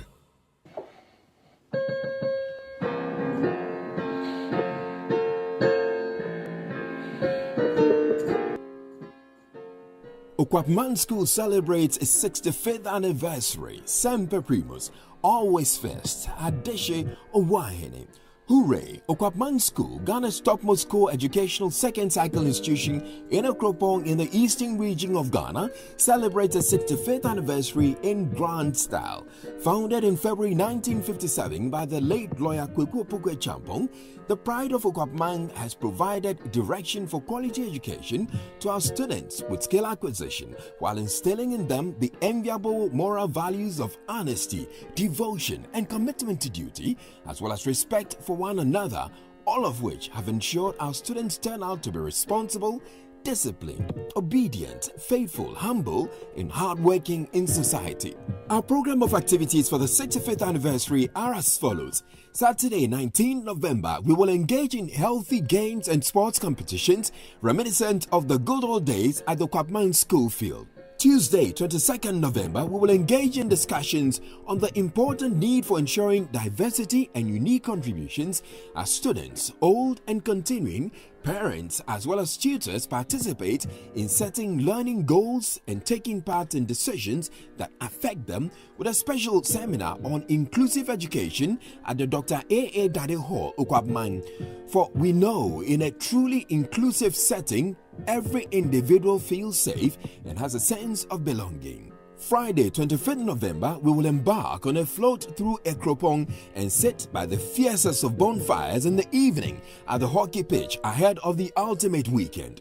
Then the big day, Saturday, 26th November, we gather on the school field to commemorate the 65th anniversary of our great school in an awesome way. His Excellency Dr. Mahamadou Bawumia, Vice President of the Republic of Ghana, will grace this memorable occasion. And on Sunday, 27th of November, at the Dr. A.A. Dade Hall, we will say a big thank you to the Almighty God for His faithfulness and goodness with the Thanksgiving service. Semper Primus, always first. Adeshe, Owahene, Jericho Fie. Okoman Kapim. Okoman Radio 97.1.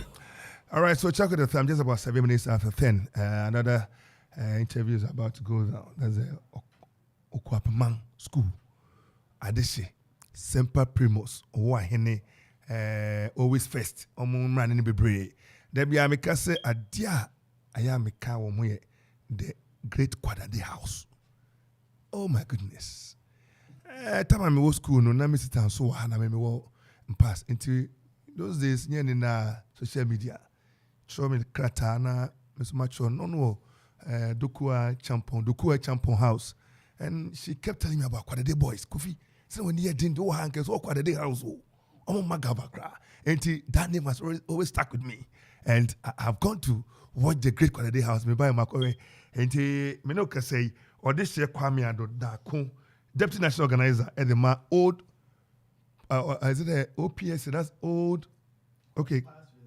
Okay. Okoman past association. We don't pass as old. You're free home. Past student. Yes. Okay. And then this year Alexander Adwafari on year 1988. Year group audition 1988. Currently, he's a assistant headmaster for academics Okoman School. Sabre Penny Abekam says on board and Randy Afazo. Is that it? Hey, say Afazo or Noah Ebeka Okoman 65th anniversary. In fact, Marco Okoman in Ghana Kagrao because in February in a Ghana year March until senior. And Anope Yamamachi. Yeah. Yo, and Makwaba so. Yeah. Adaruma, Okoman School. Now no be free also Okoman High School no menyesa. And you Okoman High School. Okoman Senior IW. Okoman School. Aban ebe che ka no koto Okoman High School go ba ne. Na be be wa ko Okoman School. And obi sana na man ka senya moye fa ko na mse bi and Okoman School. Can you give us a little background? Metesa lawyer Opukwe Champon. Medi e kakra. Momo ne ya Okoman School eba into existence. Yo. Medase ene akwanye yi na mechia etiefu nyina. Se ne awokan no me Alexander Adwafari adodo na afre me Afazo. Barrister Kweku Opukwe Champon oye okroponi ntina chese ufekwe apem ha na oye oloye ni na obo bra na onye sika no ohu ise school de eyade ehu hie yiye na sɛ na yɛwɔ schools ni bi hɔ deda no ɔyɛ sɛ okuapemang nso na ɛho behia sɛ obenya secondary school anaasɛ school na ɔde ama mabun a ɛwɔ krom ha ɛne nti na ɔfrɛ school no okuapemang na nka bia wanyɛ no Ekropong secondary school ɔyɛ no okuapemang ɛfiri sɛ na ɔgye di sɛ ɛte sɛ ɛwɔ hɔ ma mabun a ɛwɔ akuapem ha nyinaa na ɛtra mpo ɛde kɔ Ghana nyinaa nti barrister Kwaku Opoku Akyempong ana ɔtu school no 1957 ɔno yankasa ne kotokum sika abrante kwa ana wayɛ adwuma wanya sika kakra no sɛ be wamfa nyɛ nea ɛmfata na mmom school ho mfa so na obuye school no ɛde ma okuapema afi be 1957 sɛ ne wedi kan aka no ɛyɛ February 8 ɛna ɔda school no edi nti okuapema enyin singana bosom pepepe. Wow.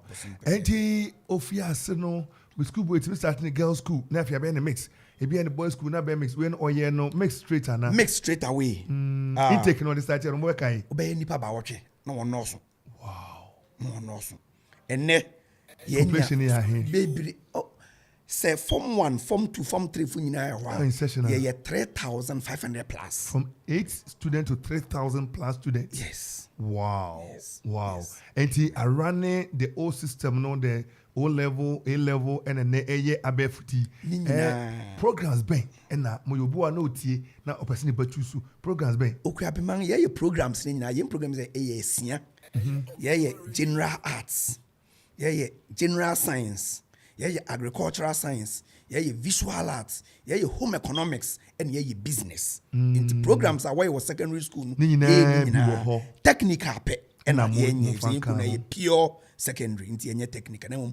A siana a Canada, yeah, you oh, Bressono, na the hotel ye, Juana Koye, and Newakaba, ama Pania Pajao, I was assigned master, we am academics, and your beard, you have a coso, mo Bressono, and it's Habri.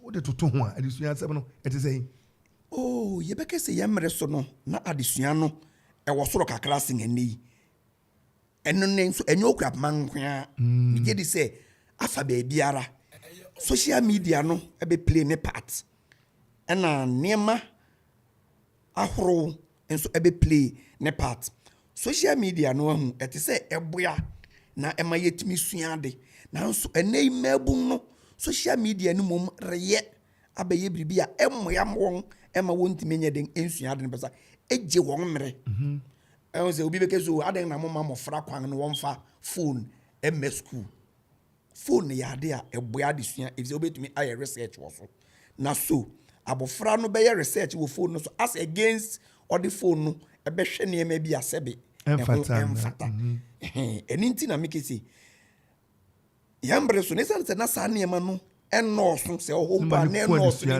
na ye ngani kɔ adesua no ho na nei owo school ni nyina no na adwene no ekɔ nema ahoro so na owa na kade nso nti ema wotumi nti ema yes won adwene no ya na efus kaka na nso ye boye ho modern say teacher fo ene won kasa etu won fo kyerɛ won hia se wo bema adesua no edi won anim kan sen abefo niema na account mo why dey pa yanko opanyi Kwame Adodako deputy national organizer mukuyi sene okay no we ye past students o ma past students you ekui brebe na ewo ho kunu ewo ho ache bedun fi be edunu na mom say emu be din pa no ne be du ko so te bibia yin sa ewo kunu ba fe na interest no aba afina interest ama year groups no so ehu se bibisa rekoso yem first president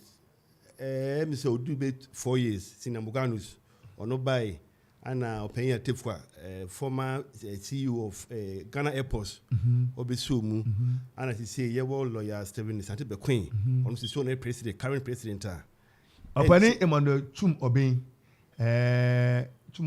Gisla Financial Services no so more of a no. Okay. Yeah, boy. Old boy, yeah. Okay. So look later government so no governor appointee on the board. Yes. Chumobi, Manu Chumobi. And to know he say current one here Stephen Sante be lawyer.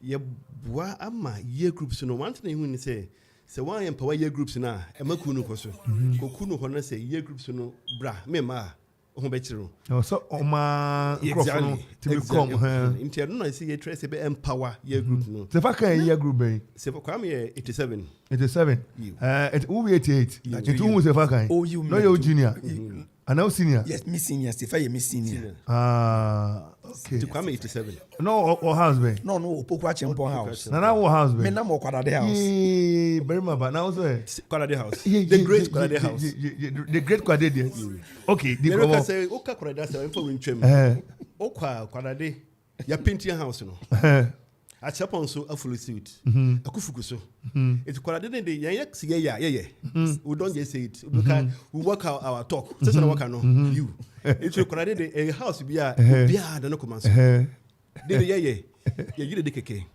anyway enyuma di akire good as past students you know every year we school 30 years bia so na we host to anniversary because school na boa na when you do ya man fi dia sase kone na mu a eso be pay with dues afia dru hin afi be so 1992 for so 94 for 30 years after kwa mine 92 so 30 the same 31 years formers okay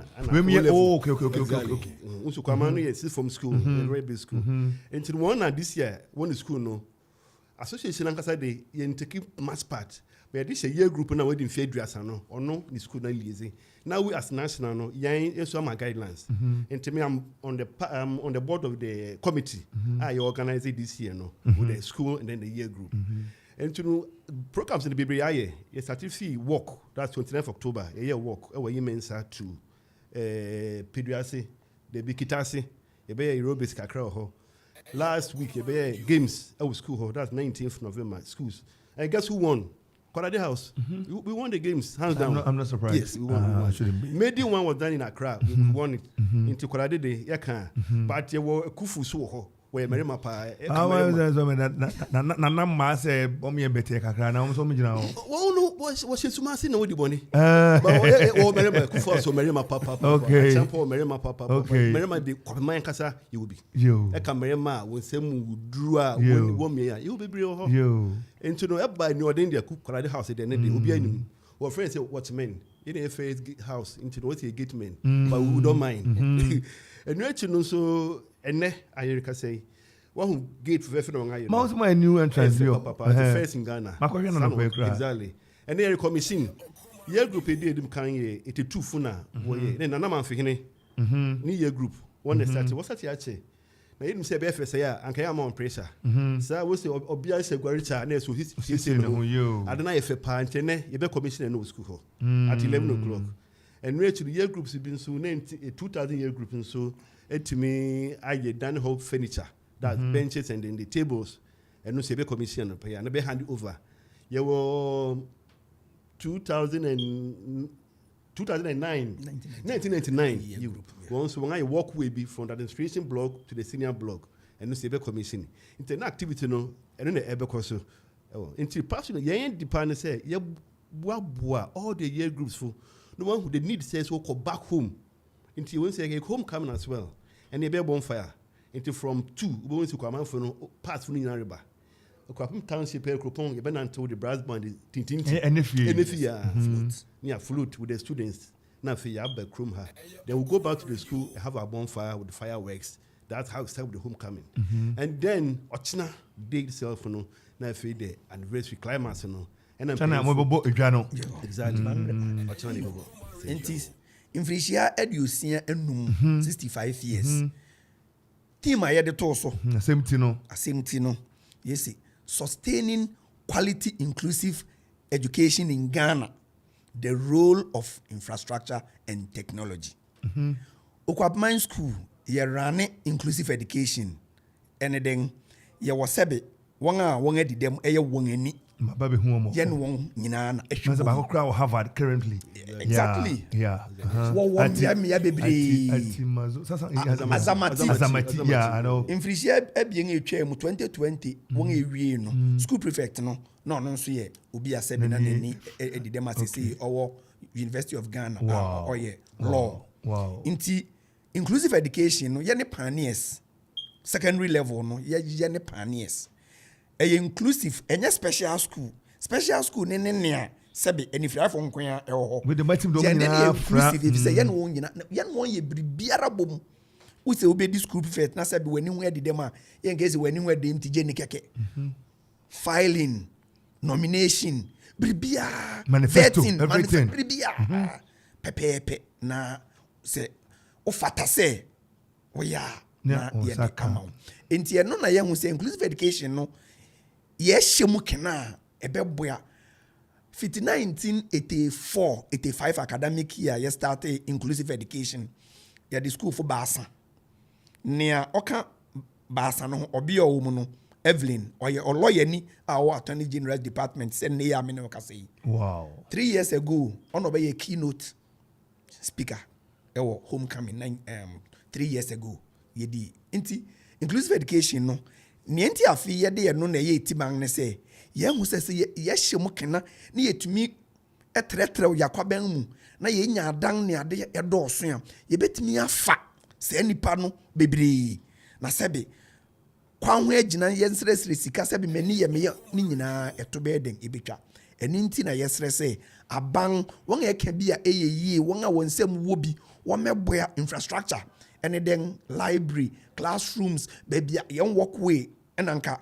Yang kwangi ya kodu baby anke etimi wie ne prekwa na sabi onama wankoto amoya bim sabi onama wankopim bribi enti ne yesi mo wo meboa yen na technology aspect say no ye use braille na braille no use no eya ye den kakra if say no boye den na oba the job marketer ni baba hin na ebetumi ni wadi dwuma se wo use braille na mom se wo use computer there ubetumi ni obi aye den eye adwuma nti na ye stress ye nya computers bebrea me assistant headmaster in charge of academic ma tax won say obi ba okrap man na onim computer use a anko obi wi okrap man no not me use computer ye ni genius aye nhyehyei mfia nan ni afi bia won a wot me use computer and genius ma won why ma won kwan e mo the computer no eye won so hwe no nti se obi anima na just anka ye nyina no be use computer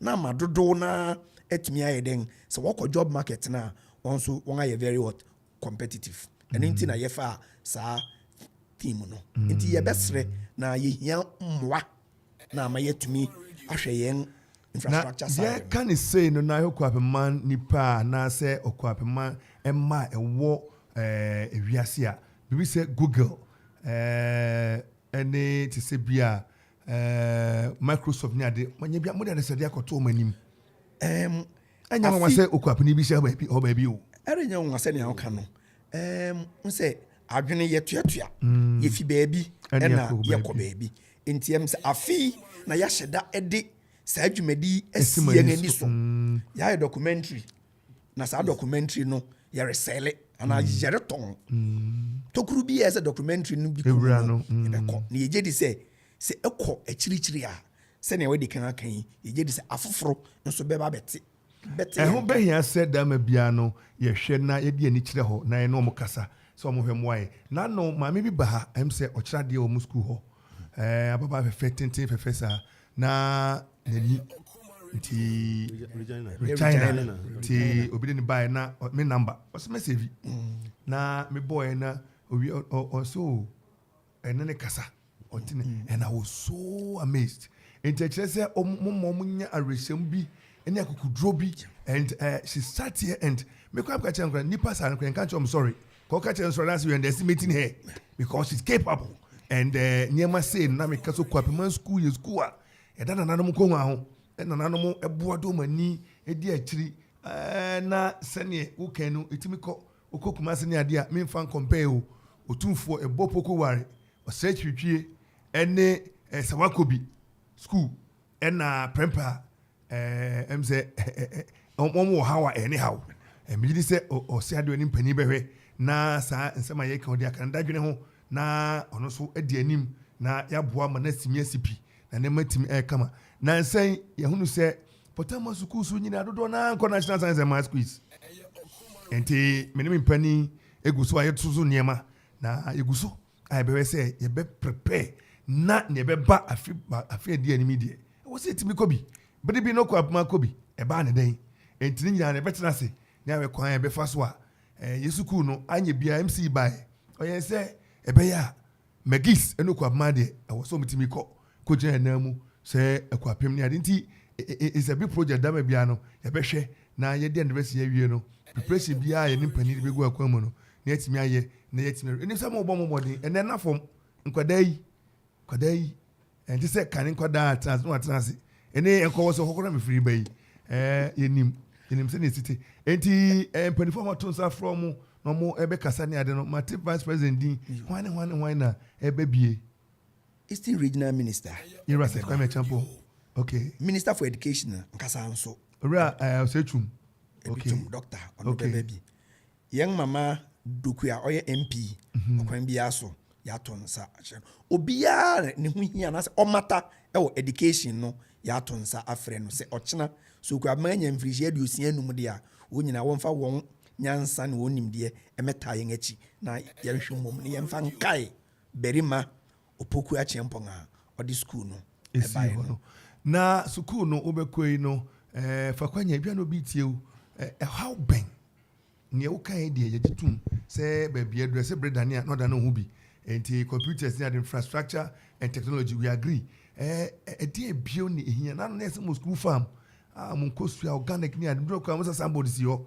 da so ye adwuma da so ye adwuma na mo se ne waka no ye be hia mwa nkakra poultry farm no e wo ho ye nya mmoa wo ho a ye pe sisi ade a ye hia titiriu se wo ye mayen se ne ye atwu ye adan ho ne ade no ye nkwan no ehia ye papa so wo wie kwan ne mayen a na che se ye hawo no kese ya no ye nsa aka afi mamen kan to gwa se first stage is be yi okwabman de ye nyama de papa how can I launch no nokware school dan ye nya bi nanso ye hia bi aka ho ti esre ne ye hia titiriu sesei ene se ye wo bangalo no ba kwa wo sidi ama mea no eno nso wo nwie ye besere se nsabe den ebe ko dormitory no you dormitory no if you say mea no adoso udi nye ni so kwa man mea no doso san merima no yes say man si ehye no yes ye ne sa ya ne sa man si ehye do enti ye be se sa block no nso wo behwe na wo nga wie na wo de amayen yan classrooms nso bebre na ache 60 school edi mfirihia di osia enum de enti refurbishment eni ade ebem na fi eno nso ehwe na ema adesua ene adechire no we na gasem de anifre na mu frɛ ayi road minister sɛ omre bi nkoba odu aken onim boba no fa so bia anka ken ya wahwerehim se erenche yensa beka sa ene emene nyina arapai emse baba amaya kasa minute ko time ko mokoi musa metwato aseda bia mbeda ankurankura bi a wo maboa mo nyumaku bi madaroma metimi de aseda ama wo ne asore so aseda be kwa ma school nankasa administration year group headmaster Reverend Afari Krantin, right? Hey. Or no, ana year group na wonso di enim no. That's 92 year group, 94. You don't want to see. And the Okoman Kasa Okoman so mo ka ho. Ma me opportunity ye meton ye ho. Other media partners. Minimum if I can mention their names, sir. Oh, please go ahead. Yes. Multimedia. That's Joy Prime, Joy FM itself, and then also GTV. We have opportunity. And original. Also we have my opportunity. Into the better be as painful past executives say chomu, and then current one addition na ye do be as young people say ochina dano and then ochina ye bon pass wunya wo mra no wo meka ho na ye fe na consider so it as da man yakopon into no ye do be as ye wo ankurankura bi nsu a mmiri ni mmiri nyina wo boa yen pa wo ka na wa mo berima honorable no size dinga na kire say why utiafo honorable Asedo Ofei oya audition obria yen papa MP ne papa ono so na nyampon obere ba ko menka Tony Menka wɔboa yɛn iye wɔboa yɛn papaapa afei okuapman teacherfo sɛbe sɛ yɛbɛsiesie ne yɛbɛboaboa Ozias wɔn nyinaa wɔboa yɛn iye ɛna sɛbe non-teaching staff no nso wɔboa sɛ wode okuapman sɛ asɛ na wɔayɛ fɛ no ɛnyɛ teacherfo nko adwuma non-teaching staff no nso ɛdi mu akoten iye yɛde obi biara ɔkɔ so abu okuapman yɛsra foforɔ nso sɛ wɔmɛka ho na wɔmɛbu okuapman na okuapman school no ɛno ya ne okuapman a yɛn nyinaa yɛtem yi na school no ɛntu mpɔn na yɛmfa ne ntama pa nso ɛmfura anapa yɛfa seda kɛseɛ ɛma Kwame Adodako ɔde Kwame Adodako ɔno ne deputy national organizer ɛde ma old anaasɛ okuapman past student association yes okuapman past student association ɛna Alexander Adolfo nso ɔde 1988 ɔno ana sɛ headmaster for academics kwasi sɛ ɔkyerɛ na de sɛ afazo ɛno ana ɔmo de frɛ no ɛnɛ ɔmo na abɛgyina mu ɛde ama mpani a ɛnɛ ɔmo di mfirinhyia pɔre aduasia enum okuapman nipa ne nkɔkɔ pension kura 5 years ni barima bɛyɛ bi wanyini nyina wɔyɛ bi nti okuapman ma adehye wo ahene amo nyinaa mombra na momeboa say you have to give back to your mother. It has done it best. The great Kwadade house, I never had opportunity to be there.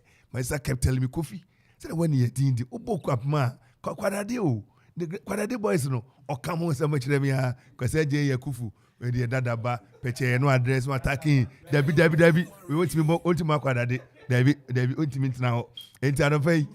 Too fresh another ba ba wo dey so sa wo ye fresh kura na obedu Kwadade nko ya na Kwadade suban no bi Kwadade another bay emrati esu mere nye Kwadade fo kwesi ye akufu address no attack no gina ho wo chana no su ye nye sa another bay ye da empani a ombe try na ye adwumadi edomas echina ye be kone so omo ye bonfire wo school mu anwumre wo de hia akọ na nye wakono ne fo abakobi no twemu a yes a launch entrance kese no makọ no pai matwamfoni eyefe papa they say unsine si wonam nim sade ne yefe sa aye kama mekokotwa photo no ni anopai mi fa ho ehoni Kwapman school ana o ma chon fe say nwumre be so nkane a obe fe papa say Kwapman akoso mo nkane a entrance nwumre e big jagum nti ye bedam pani ase na na se do ofe opanyin udin fatawa ne fatawa kono bekwen se pani kan no Kwapman som da waso pani minka na otwa so nyampon na anopai woso udin eno honam se ya mo odi anya se en pawase na se nipa ndoso waso odo bibia oboa ema program ne ko teacher for Ozias obon ma papa cons obaha enye bete no na me hia no ewo ayi budget yi no I busy baby itanopai edam nyina se mo pe breda mo bae yes that's Very Kofi Ansong Baffuor de besi ha na no pa Nyankopon bo achina jina mo me no ka say ye mame